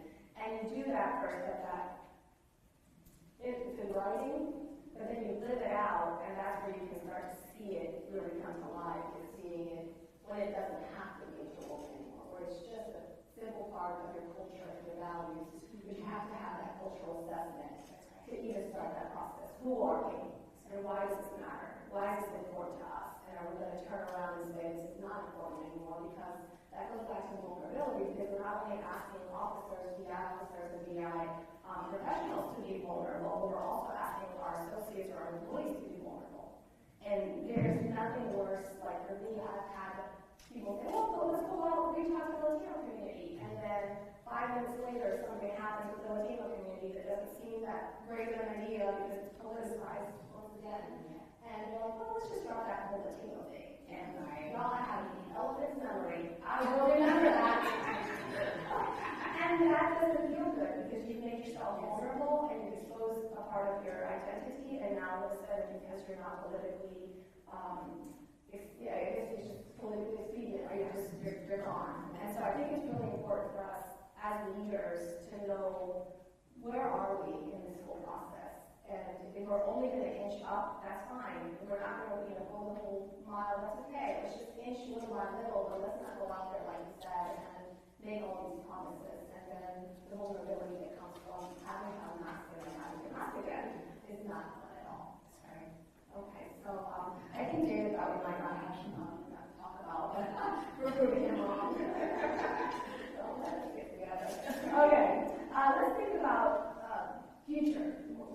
what do you all hope to see for DEI in the coming years in either your organization or just as we're progressing? And we just have a couple of minutes left, so I want to open it up.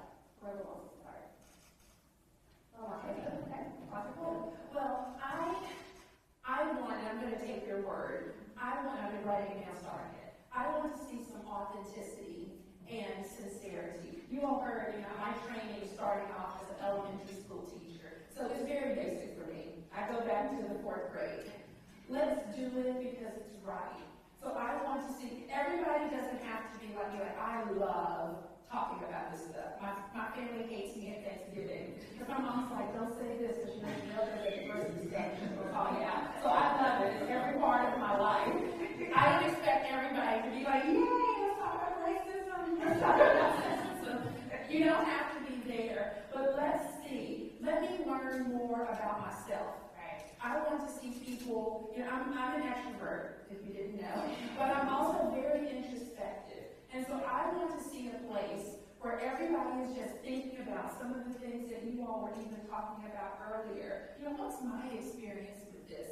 I know everything could have been all rosy and great for all of my friends growing up in high school. It seemed like everybody was happy, but let me think about that. Let me think about who's in the gifted classes in school, who were in the special education classes, who were the athletes, who were the people that made the decisions, who were my teachers. Go back to the basics. Who were the people that I had a chance to look up to? And do that reflective piece, and then that reflective piece can help bring more of a natural buy-in so things don't feel like a mandate. And then what I hope comes from that is something that Eva said, is that so that DEI is not just something in a box, it's a part of the culture. It's who you are. This is who we are. We are our authentic selves no matter what. Big controversial thing comes up in there, we're not worried about that. We're ready to handle it.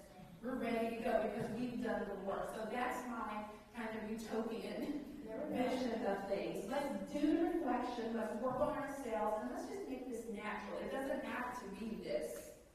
And it's not political, it's about humanity. And that's where I would like to see this go.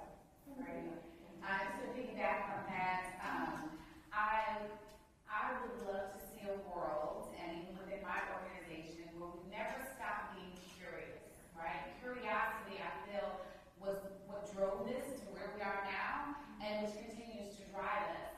And I'm going to borrow a phrase from Jada, where she says, there's a thing called safe space, but let's talk about brave space, right? And I believe what she says around that, this is not verbatim, but she says brave space is when you are okay with talking about things and disagreeing, because it's really okay. By no means, right, I'm not in the matrix, so I know that it's not going to all be the answers that I want, and all things are going to hunt me, in this, right? But the thing is that I know that I'm going to probably say something that's going to trigger somebody. I also know that someone's going to say something that triggers me. I've had conversations around the brains and kind of touch it. Oh, it's a trigger. Don't do that. But I know that that's got to happen, but let's all be, let's be willing to get into that brave space, right? To say, okay, let's have this conversation. We may not agree because of, your influences and your upbringing, but let's just be okay with being okay with that. And so I think when you do that and you continue to stay curious, then it doesn't become a part of who you are. You are bleeding, DEI. That is a part of who you are, and it's not this is the DEI thing, right? No, this is who we are as an organization, right? That's why a lot of organizations become best in class, because this is what is a part of their nomenclature. This is what we do and everything that you do. And then you're looking at it from different lenses and from different perspectives. So I'd love for us to just continue to stay curious, continue to be brave, because it's tough work, and it's been tough for me as an African-American woman who've had conversations, right? It's still tough, and it can be very uncomfortable, but we have to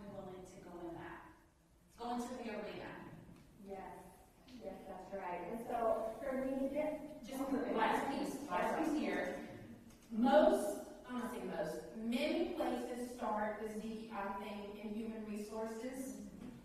Be careful with that.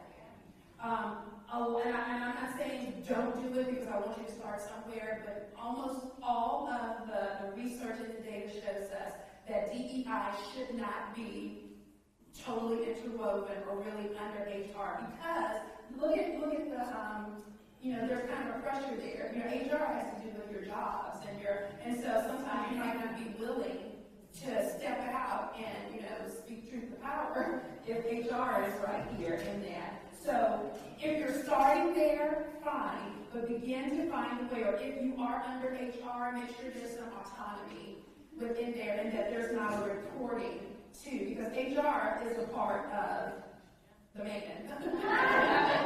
And in order to do the DEI, especially when you're starting out, you got to be able to, maybe make a few people uncomfortable, and it's harder to do that with HR. So I just wanted to put that because, I look at LinkedIn a lot and I follow a lot of places, and DEI is almost always connected talent pool. So if you're starting out, fine, don't just stop it, but find a way for it to have its own space, because there are some uncomfortable places that you might not be able to do what you need to do if HR is over, because HR is a part of management, and that doesn't always mesh with the work you need to do with DEI. Well, I appreciate you saying that, because I think for me, in my story, I'm sort of the poster child for that, right? I started in marketing, and sort of, they said, well, we think that, given her passion and her experience around communication, she would be the one to help drive it. However, and Michael Williams as well, right? We have sponsors on the IDEA committee,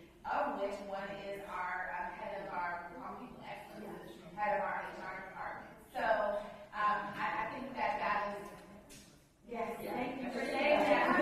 That has been my sort of thing of like, it doesn't necessarily have to fall under HR, and I think they trust me enough to say, yeah, okay, Alana, we trust you, right? You're not going to run this off the rails.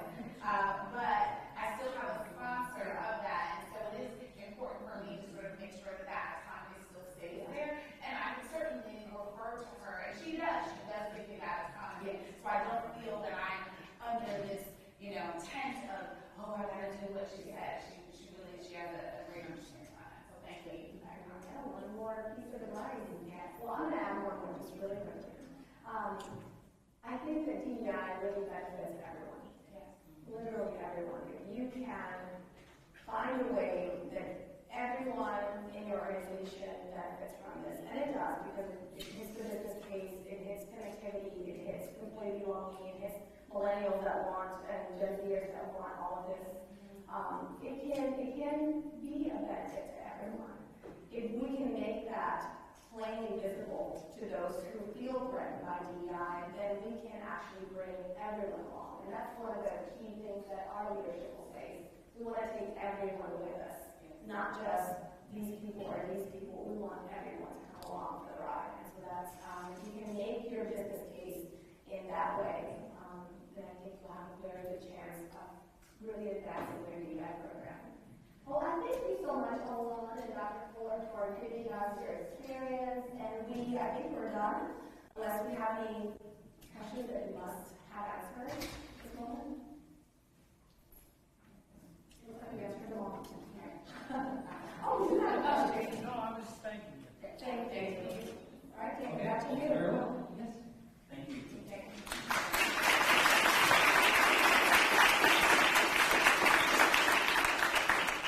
We'll go ahead and take another break and just come back at 11 o'clock for Michael Robbins.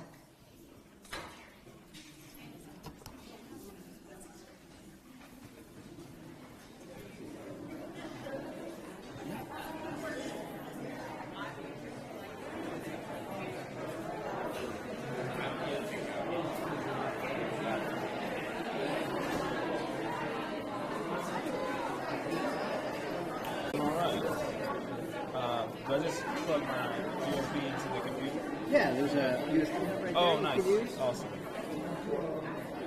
Yeah, no, good, great. I just want to make sure.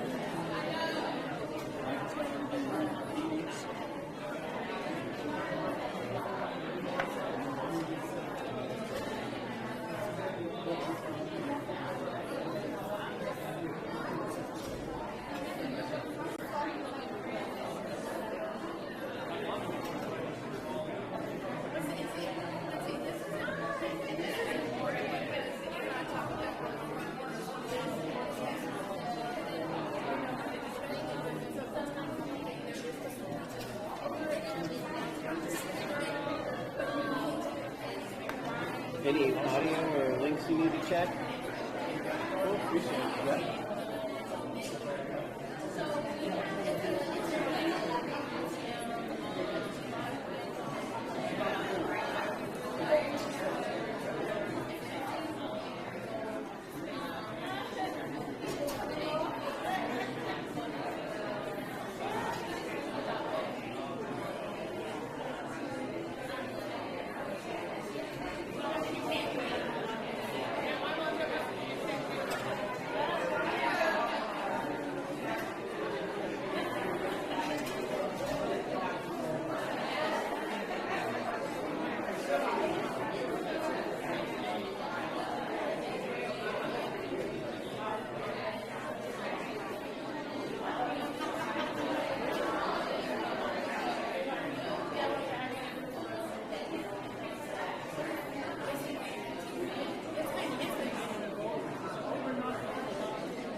Selena.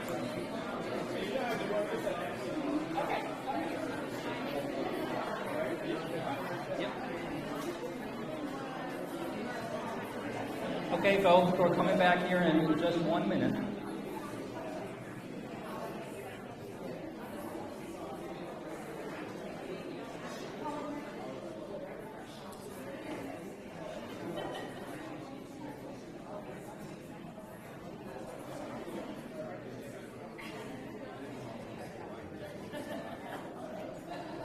Oh my God.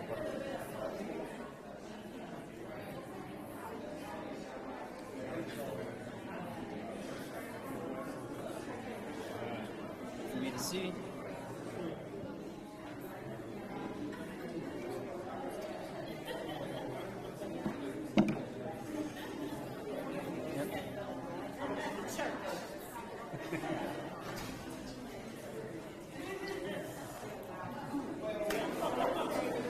Yeah, take care, yes. Okay, welcome back, everyone. We're going to go ahead and get started with our final presentation of the day. And that will be conducted by Michael Robinson, who is with NCCJ. Michael is Program Director at the North Carolina for Community and Justice of the Piedmont Triad right here in Greensboro, North Carolina. Michael facilitates programs that build capacity for holding difficult conversations and foster intentionally inclusive practices within communities, schools, and workplaces. He has worked with several organizations across the state of North Carolina and the United States, including Liberty Hardware, Wyrick Robbins, United Way of Forsyth County, the Hemophilia Federation of America, and the NC Task Force for Addressing Racial Inequities in Criminal Justice. Michael holds a master's in Peace and Conflict Studies from UNC Greensboro, go Spartans. In 2016, Michael founded Shifting Lenses, a workshop series that brings people from all walks of life together to discuss divisive issues, learn communication skills, and build community knowledge in public spaces. Please welcome Michael Robinson.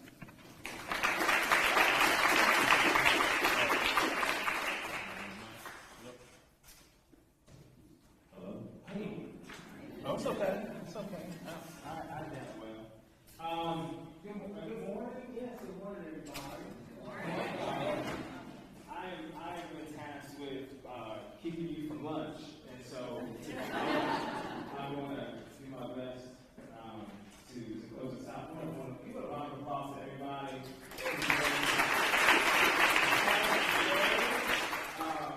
Really, really amazing. Folks, and great resources right here in our community, you know. I feel like a lot of times we talk about this stuff, we forget that we have people who are right here in this area who have been doing this for decades, who can help lead the charge, and help us along the way, right? So thank you for being some wonderful examples, everybody who's been a part of this morning. So before we dive in, I want to acknowledge the land that we are on. I begin every session with this because the conversation around inclusion, I think it's important for us to be inclusive of the fact that we're not living in some vacuum.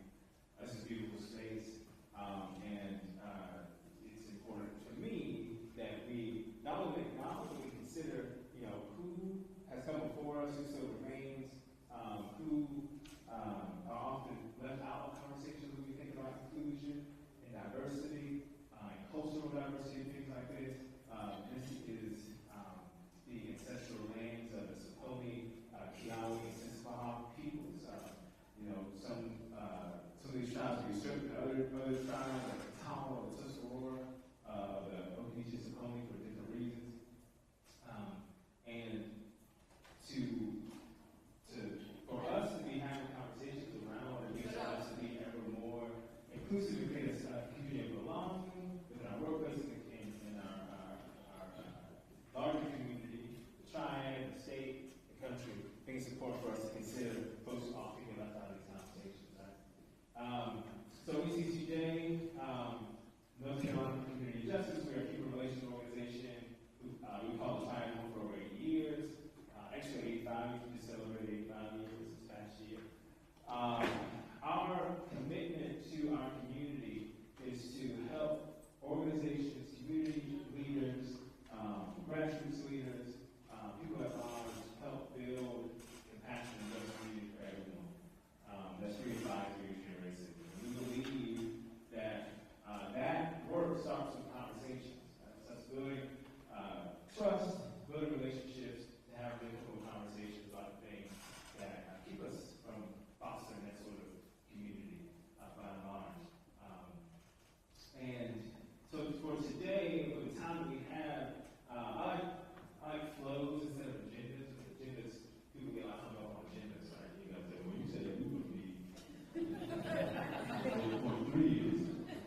here's my shift, right? So, with an activity, because a lot of what we're talking about today is how to get started, what kind of things we need to have in place, what do we need to be thinking about within our organizations as we either start or continue to develop our DEI strategies. But the title of the session is about building a culture of belonging, right? So, I think it was mentioned earlier, we create the space where people are attracted, we're attracting a variety of people. We are working to create this sense of inclusion through policies and practices and things like this. Is that resulting in a sense of belonging for each individual in the organization, right? So there's this sort of atmospheric aspect to this work that we also have to be considering, right? So part of that starts with us, as was shared earlier, starting small and thinking that the smallest entity to start with within any organization is yourself, right? So we're going to be focusing a lot on our own perceptions and our own perspective, how that informs the kind of work that we do in this as we continue to develop our DEI strategy, right? So we'll start with this activity called Story, talk a little bit more about what intentional inclusion and belonging, what that means, what it looks like, what it takes, and what we can do, what you can do to be accountable for this within your organization. I'm sorry, each session is operating assumptions, things I assume of everybody in the space, at least until 12. Right? So these are things I want to assume about everybody until we leave. I don't know y'all like that. But we'll see. So, first is, we're all good people with good intentions. Okay? I mean, the people in this room, like, this is like a self-select kind of thing. Like, you may have been voluntold for your organization to be the person who is here, right? But you showed up today. Because this is something that there's a reason either that you want to learn, you showed up because you value these principles in your work, and you want to help spread that throughout your organization, right? So your why for being here, I believe, has something to do with your intentions, and those intentions are good. We all believe, I assume that people believe that folks deserve to live and work in open, safe, and inclusive environments. Okay, another reason why you're here. And we all have something to offer, and we all have something to learn. Raise your hand, for instance, if this is not the first time that you've been a part of some DEI workshop of some sort in your life. Okay? Right. More than half the room is like, you probably have a club, you probably have a meetup, just like, let's just do DEI stuff and all that luncheon. Because we just do this stuff. We like to cover these sorts of things, right? We like to learn, whether we're amongst people who are like us, who are interested and want to build their skills in this, right? So with that, that's a lot to offer in the room, right?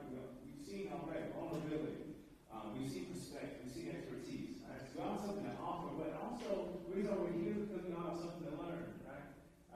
Even if this is just something you don't lead with a deeper understanding in terms of definitions and content, but perhaps I believe every time we come, we offer ourselves. We're not the same people that came to the last DEI workshop, right? We do things. We've had conversations, we're having experiences that inform how we show up day to day, right? So we're learning about ourselves at the least, right? So thank you for being a part of my learning experience, my growth today as well. Also, a couple things I'm not here to do. I'm not here to solve society's issues or yours or to fix you. Like I said, I don't know y'all like that. So I don't know what you need fixed. All right? Is there in the room? A card as well. All right? Ready to fix you. Okay? I'm also not here to play shame, blame, or guilt. Right? We're going to do some things today that might get you thinking about how you show up. So some of your own processes and things like that personally, and that is not intended to make you feel bad. Right? If you feel that coming up, it might be a sign. Right? You can use it as a sign for us to think about how am I showing up as resource activity. Is how I'm showing up actually how I want to be showing up? That may be where some of that's coming from. And which is a beautiful thing, right? Because it means that there's something that I'm aware of that I perhaps want to shift and change, and we can do something about that. Or if I'm unaware of it, I really can't do anything about it, right? So deepening our awareness, regardless of what the feelings are attached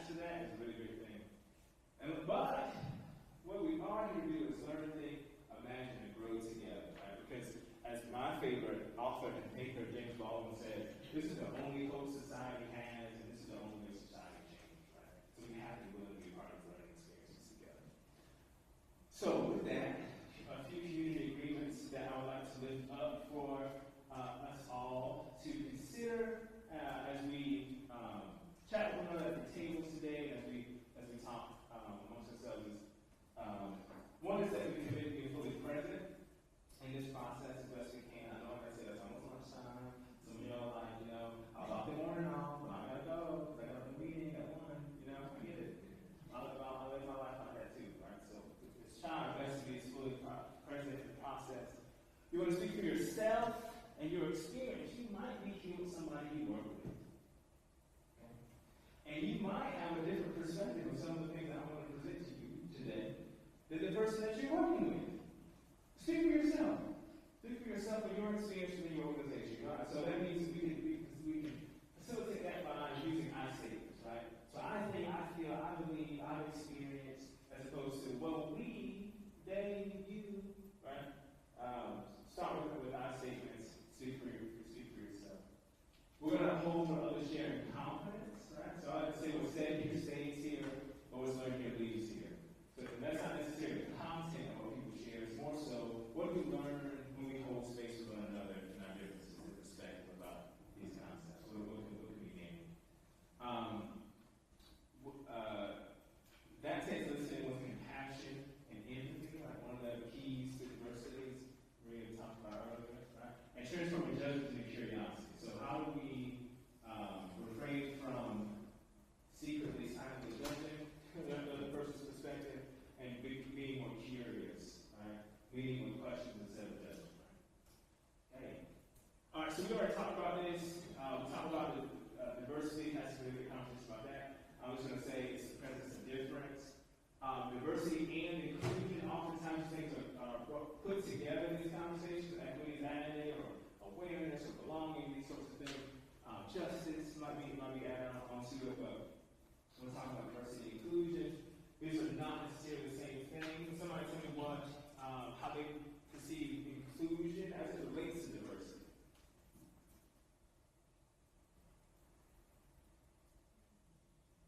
Repeat that, please. What is inclusion as it relates to diversity? Leveling the playing field. The acceptance of those differences. What's somebody else? Leveling the playing field. Leveling the playing field, the last part? For access. For access. Leveling the playing field for access. Anybody else? That's why I'm here to learn. No, I was kidding. Yeah. When I think of inclusion, I think of making sure that there's representation of the population that you are either part of or serving or existing in. So making sure that there's representation of the population that you created. All right. So while you are growing a diverse or different population, to also make sure that as decisions are made, as cultures are being created, those voices, thoughts, ideals are also included. Thank you. That's all I need. Yes, I was just going to elaborate a little more, and that means everyone sit at the table, they have the same exits in the book. Yes. I think going back to the original word, welcoming. Not only can you have to be diverse, you have to be welcoming to diverse. Yes. Wonderful. All great things. Yes, and to add to that, how we frame it is accepting, respecting, and valuing diversity, right? Not just have it, right? But we're working to do these things as well. Create a welcoming environment. Make sure all voices are heard at the table. That that representation amongst the leaders, amongst the organization is balanced with who we serve, those sorts of things, right? And as was mentioned, right, diversity is more than meets the eye, right? So we oftentimes think about those things on the top of the iceberg that we were talking about earlier this morning. But there's so many things to consider that we oftentimes get hung that we don't see that are oftentimes really actually wonderful areas for us to develop. And we're probably already thinking about these things, but the things that we see on the top sometimes create larger barriers for us to see the things underneath the surface, right? We get hung up on those things at the top, we focus on those things, and we miss the things underneath the surface that we can really lean into to help us meet our goals and meet our values and our vision. Inclusion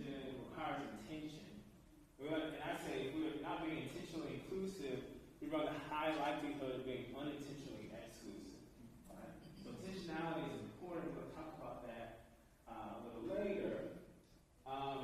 What it requires is three things. We're going to take these three things in step. One is examining our lenses, right? So looking at our own perspectives, how we're shaped, what influences them.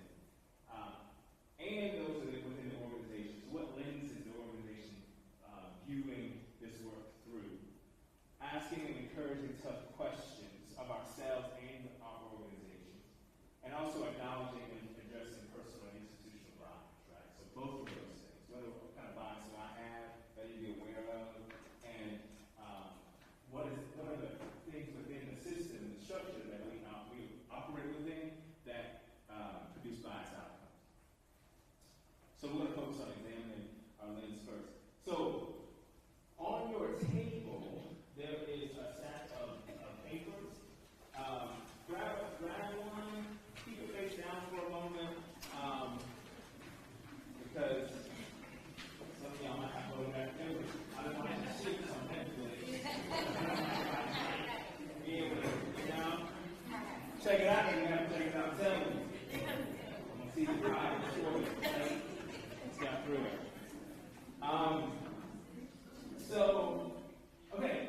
So this activity, I'm going to read a short story, and the sheets that you have in front of you are statements related to the story I'm about to tell you.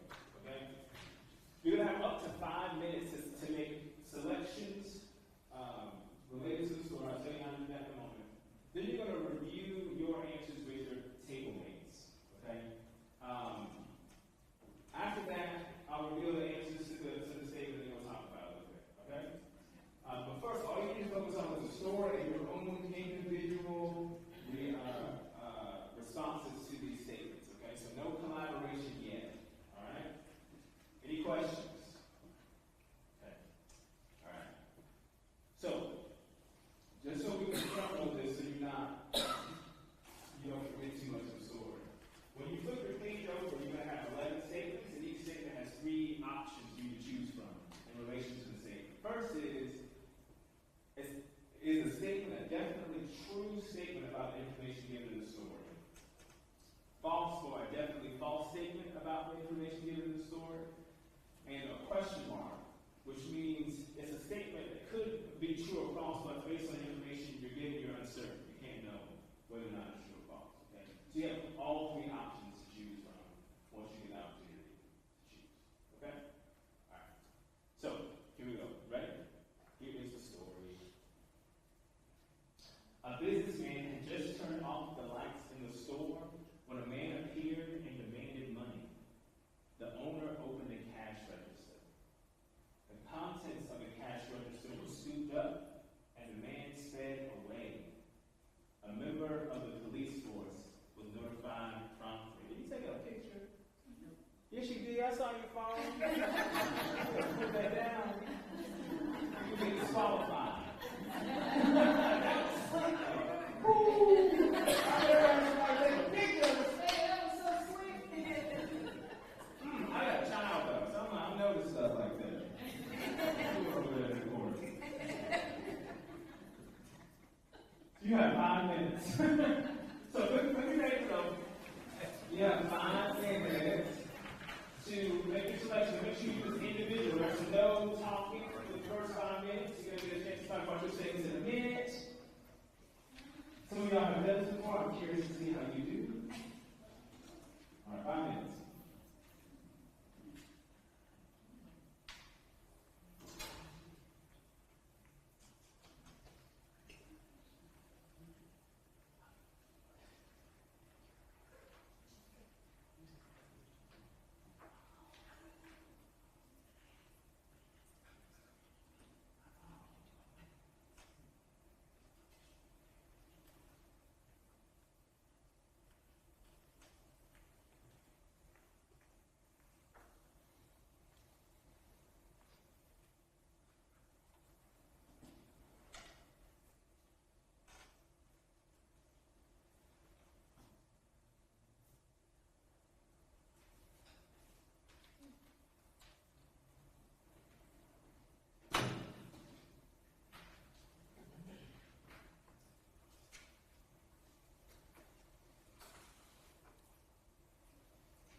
So, this is what I want you to do.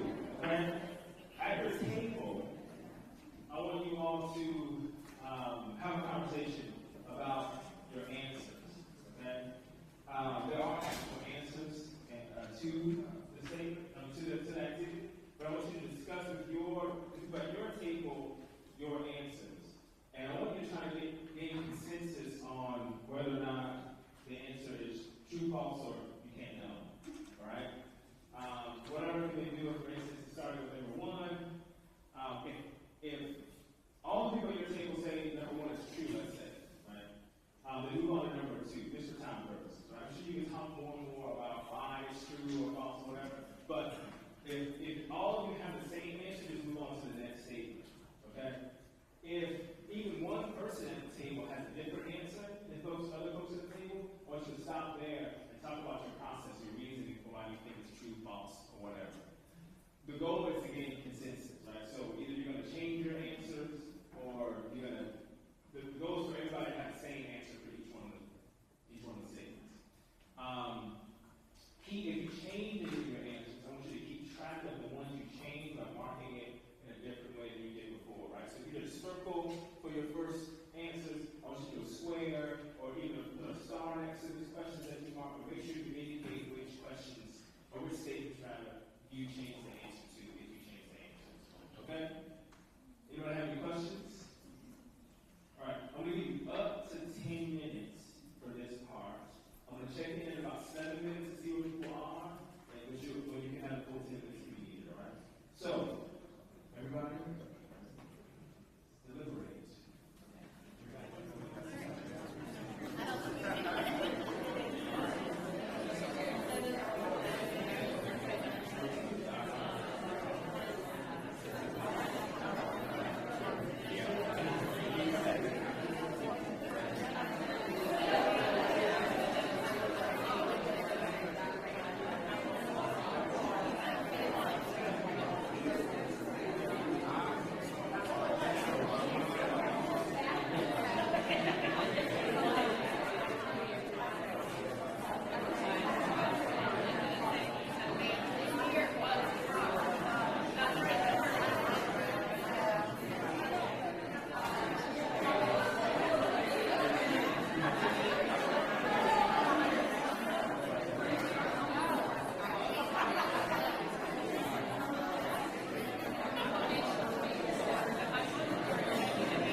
So I'm going to read the answers. Okay? And a disclaimer, I did not come up with this exercise. So you got a beef, you got an issue with the answers. Where is that? I feel like my feelings about some of these issues too. Okay, so not yet. Okay, so I'm going to read the answers, and I want you, if you could, on your paper, you turn it over and create a little T-chart on your paper, on one part of it, and I want you to tally up how many, so on one side, the left-hand side of that T-chart, I want you to put me, okay, me, and on the other side, I want you to put us, okay? All right? And I want you to keep, and I hope you kept track of the answers you changed, okay? I want you to tally up how many answers that you had individually correct, and how many answers did the group have correct, okay? So, if, let's say, you answered true, but the group answered false, and the answer was false, you would put a tally where? Us. If the group was wrong, had false, but if you put true and you were correct, where would you put a tally mark? Okay. Now, if you put true and the group put true, and the answer was true, where would you put tally marks? Thank you. Okay, so make sure people follow. Okay. All right. So here are the answers. All right. Number one, a man appeared after the owner had turned off his store lights. The answer is question mark. Already giving the money. Here we go. Number one. Already giving the loans. Okay. All right. We got the tally. All right. Number two. The robber was a man. Question mark.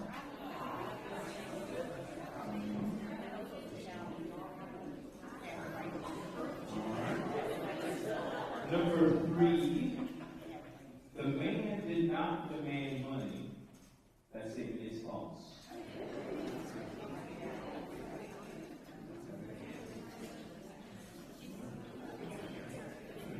Number four, the man who opened the cash register was the owner. Question mark.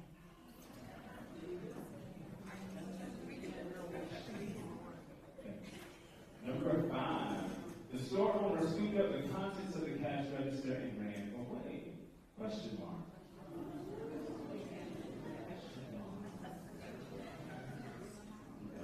All right, number six, someone opened the cash register. True. You remember correctly that it happened. Okay. Number seven, after the man who demanded the money scooped up the contents of the cash register, he ran away. Question mark.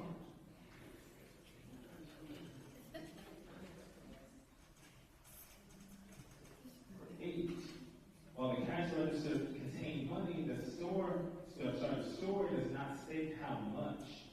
Question mark.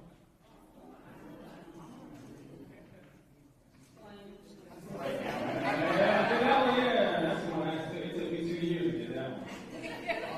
Really did. I was like, I'm going to email this one.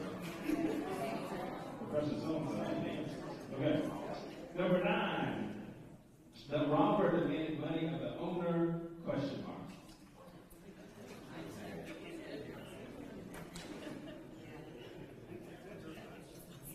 Number 10, the story contains a series of events in which only 3 persons are referred to. The owner of the store, a man who demanded money, and a member of the police force. If you answered false or question mark, you were correct. So either one of those answers works. Number 10. Number 11, the following events were included in the story. Someone demanded money, a cash register was opened, his contents were scooped up, and a man dashed out of the store. Question mark. Okay.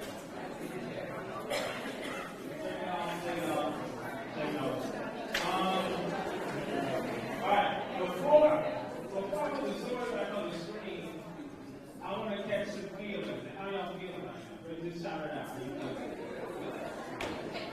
Pretty good.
the robber was a man. Yeah. And what was the assumption you're making? That there's a robber. And the robber, is there a robber in the store? We don't know. We don't know. Okay. Well, what makes you think there might be a robber though? Because somebody demanded money. What else? What other people you might straight away? The police. Yeah. I sit enough law and order to know there's a robbery that has occurred. Right? Okay. This is a robbery. Okay. Now, all right. So we have all these signifiers, right? That trigger something for us and say, okay, a robbery has happened here.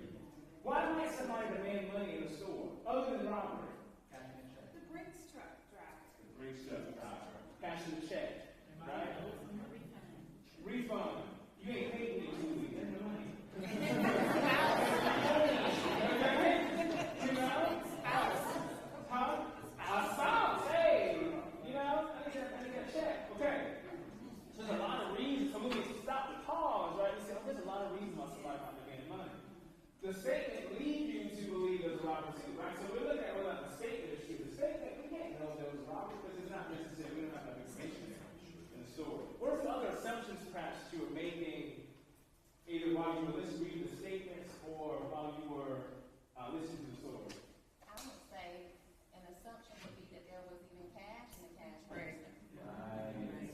Yeah, so that's a lot of people go like, oh, hold on now. Wait a minute. It never said anything about money. And so that makes the statement question mark. Because we don't even know if there's money in the cash register at all. I think there are other things in the cash register. You got paperclip, you have checks. You know, there's a lot of things that we can cash register, yes. I even envisioned the store. Like in my mind, I have a corner store with the little candy and all the different items. I mean, I have the vision of the store.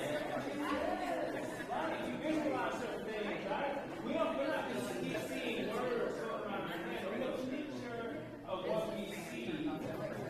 And all the stuff we talk about today, right? We have the experiences that we've had. We have the things we've seen in media. We've had conversations. We have feelings about certain things, right? So if police get called, obviously there's something bad happened. Right? Why don't the police get called, right? All these things are being motivated externally. Like, there's nothing else other than this story, which many of you have never seen before. And we don't have a lot of information on. We may fill in the gaps. We fill in the gaps. And the thing is that tendency to fill in the gaps is natural. We all do it. It's part of this mechanism in our makeup called unconscious bias, right? This is a form of unconscious bias called false alarm. We have a tendency to recall things that may not have been present in the situation based on associations that we built up over time, right? So again, all those episodes of Law and Order, all the news that we've seen, all that stuff, conversations that we've had, experiences that we've had, all help us fill in the gaps. How many of you thought the businessman and the owner were the same person? We did it first. Right? How many of you have an image of what that businessman looks like? Right? Do they have tattoos? Are they wearing jeans? They want a t-shirt? Now, some of you are like, I get it. Yeah. Well, of course you can. But what did you see? You know? Like, oh yeah. Of course. First thing you look at, did you see that person in your head? But that's what I'm talking about. I'm not talking about what you see when you Google diversity and you see a picture and everybody's there smiling in the vision. It's what we actually see, because what we actually see is going to inform how we actually respond in situations when we are caught off guard, when we are having conversations with somebody says like, hey, we are diversity. It's all to this bill. I see diversity. Right. You know what I'm saying? So then again, what our first response is oftentimes informed by things we're not even aware of, right? Another thing is we have confirmation bias, which means that we pay more attention to things and information that confirms our already listed belief, right? So with this activity, I feel like it's pretty easy to change your answer. But at first you're like, oh, wait a minute, what do you mean? Because I believe that's false. I believe I'm wrong with you with that. I'm not going to change my answer. I need to know. And this is tricky. It's like, doesn't matter. But you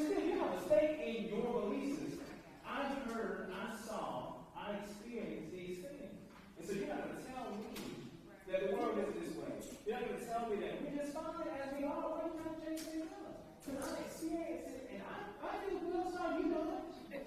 That's your experience. Okay? It takes a lot for us to be willing, again, going back to what we said earlier, to be willing to learn, to be willing to shift our perspective, our own perspective, because we are part, just as much as we think it's everybody else in our organization that's the problem, we are part of that too. Okay? And so being aware of our biases, those attitudes and preferences, stereotypes that influence our decisions without our awareness that we all have.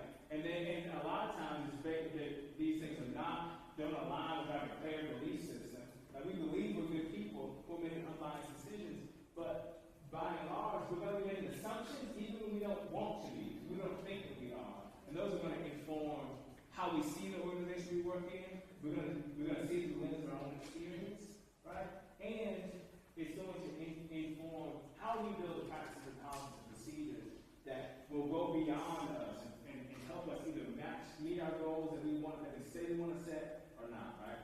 So, look, for us, our brains are malleable. There's a lot of things that we can do to work on these biases and work on ourselves.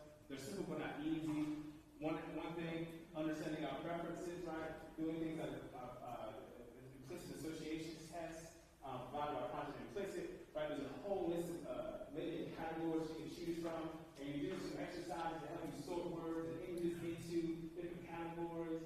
And at the end of it, you don't get a printout and say, congratulations, you're a bigot, right? It's not a diagnostic. It's more so, it gives you some insight into what your preferences actually are. Like Maria earlier gave us some insight into an experience that they had that informed their internal processes when they are around certain types of people.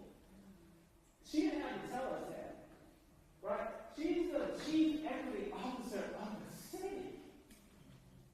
Okay?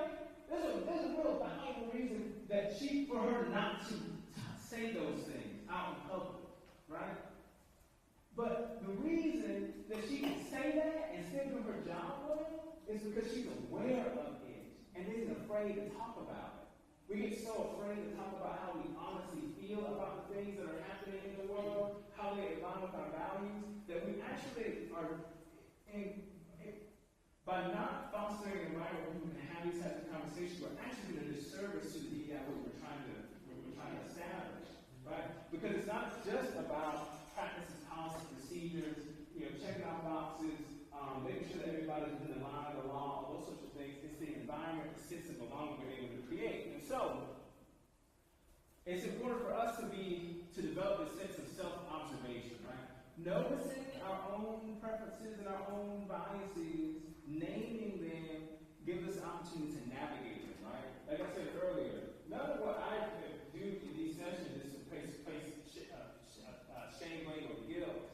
But if you notice you're feeling that, you're able to name it as such, and you can navigate it. You think about, why is it that I feel this way? If you have a response to certain people that you find is like, oh, like if I said doctor, the first thing that comes to mind is a man. You're like, well, I have a female doctor. How is that possible? Naming it gives you an opportunity to think, why is it that I thought that first? Even though all my experiences so far are to the contrary, right? And it gives you to think about a condition that we've been all a part of that helps to shape the way that we see things, right? And it's not our fault, it just is what it is, right? So, I know I'm way over. I'm just going to try to end this quickly. So, again, the title of the session was Building a Culture of Belonging. So, I want to point you to some data that has been put together by this organization called COPUL.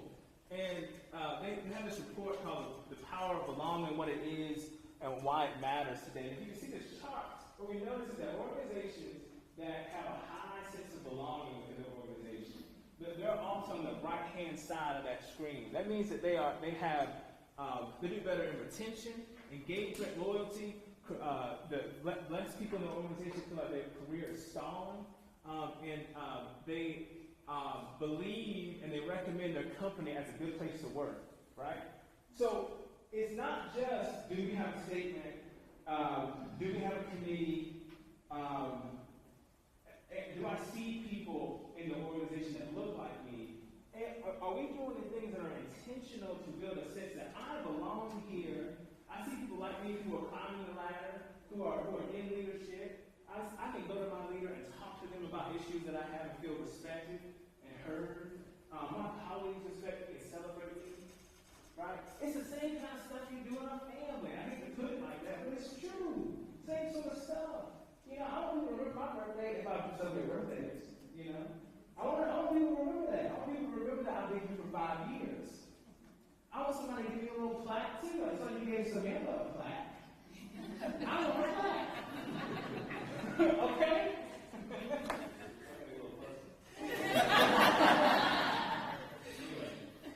So, right?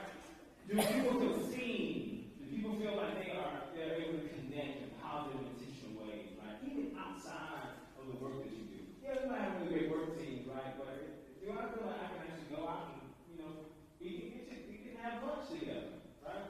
Those sorts of things are priority. Do people feel supported, right? In the work that they do.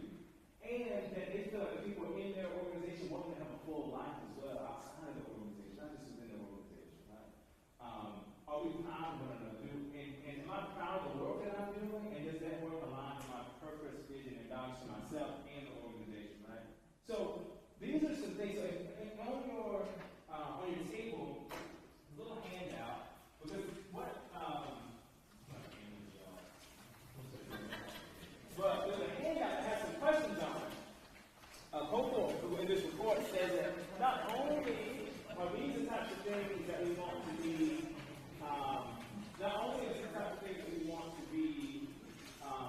considered. Are people being seen? Are people connected? Are they supported? Things like that. But also give some insight to what organizations are doing, what senior leaders do, what managers do, what peers do to help build that kind of culture. So I want you to take that sheet with you, and I want you to do some reflection later on, maybe over lunch, maybe like at a team meeting or something like that, and think about how would you answer those questions? How would you rank yourself as an organization in terms of each one of those areas, right? Is my organization fostering diverse leadership that hold people accountable for the things that they do that are in violation to practices and policies, regardless of their seniority or their position within the organization, right? Their performance. Our senior leaders actually connecting with the people that we work with. It's like, do they tell personal stories? Like, no, I'm a person outside of here, not just a person who's giving this action to you, right? People say they want people they can talk to. They want people who they can connect with. And sometimes that is who they see, but who the people are, right? And so, that's not easy work. That's why I said it's more atmosphere. It's not just like we get the right people in the right place and they look the part and have the right credentials. There's a softer element perhaps to that. But I hope that what you can take from this whole day is that the work is important to do because it's important for everybody to have that feeling. There are people who walk into an organization, to your company, they feel fine, and they feel like everything's okay, and that's really amazing. That's great. That's something to value. But it's also important that other people who are there, that we think about why doesn't everybody feel that way? And are we doing our part to ensure that that's happening? Okay? Thank you all for being here today. Thank you for being engaged, being willing to take part in your day, being part of these conversations. It's amazing. Thank you all for offering this to everyone. It's amazing. With that, I'm going to close. You can find us at ACCJChina.org. If you want to know more about ACCJ, connect with us after this. Thank you so much for your time.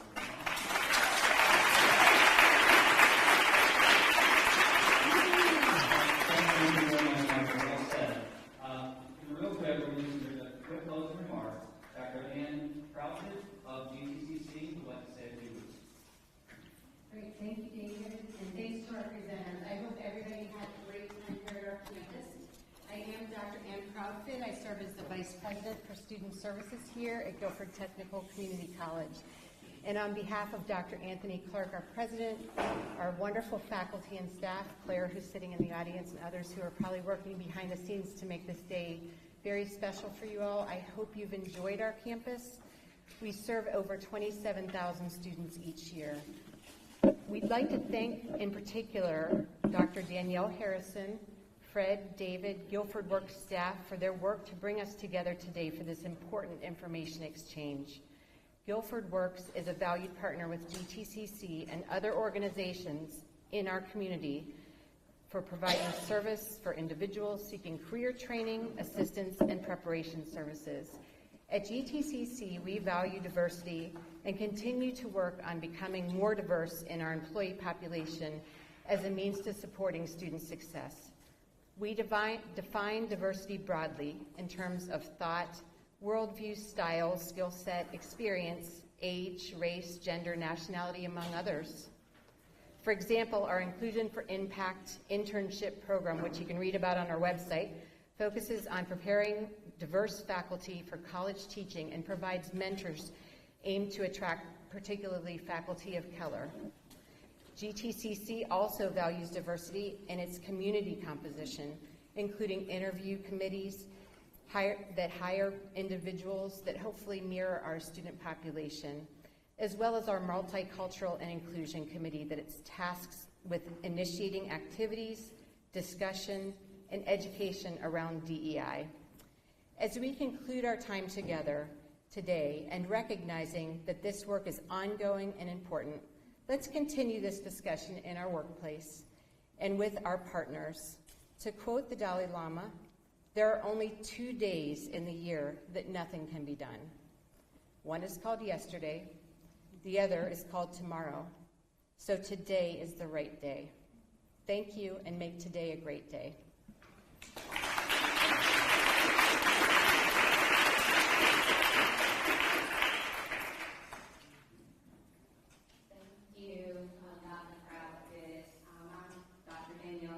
Executive Director of Guilford Works.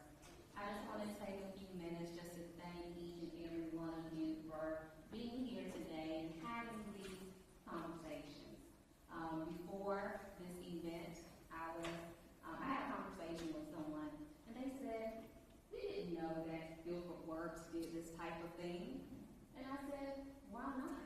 Why not us? We should be able to have these conversations and bring people together to talk about these challenges that we see and we hear about, but also creating opportunities for our community." And so, again, I just want to thank each and every one of you for being here today and being a part of this discussion. And I look forward to working with each and every one of you as we continue to create these opportunities. Thank you.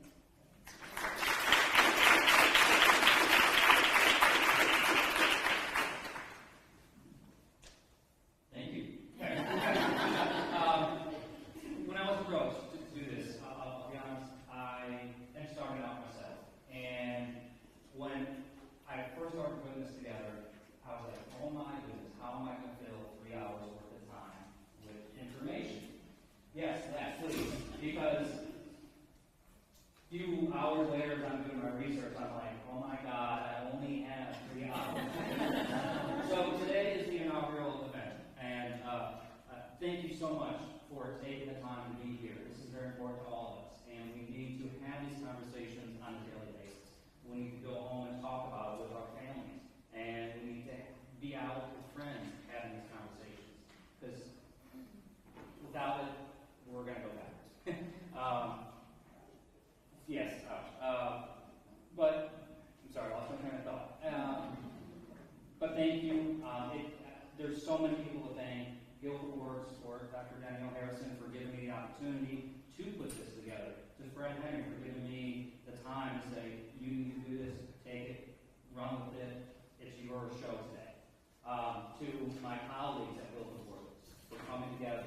To Selena McRae from Triad Goodwill. She huge influence in what the outcome of today was. To Next Gen, NC Works Next Gen, to Guilford Works, Career Services. There were so many to thank. To our presenters, to the board, to the panelists, and to our moderator. But more specifically, really, to you for being here. So thank you. We will be doing this again sometime soon. I'm going to put that out there. And have a wonderful day. Take care.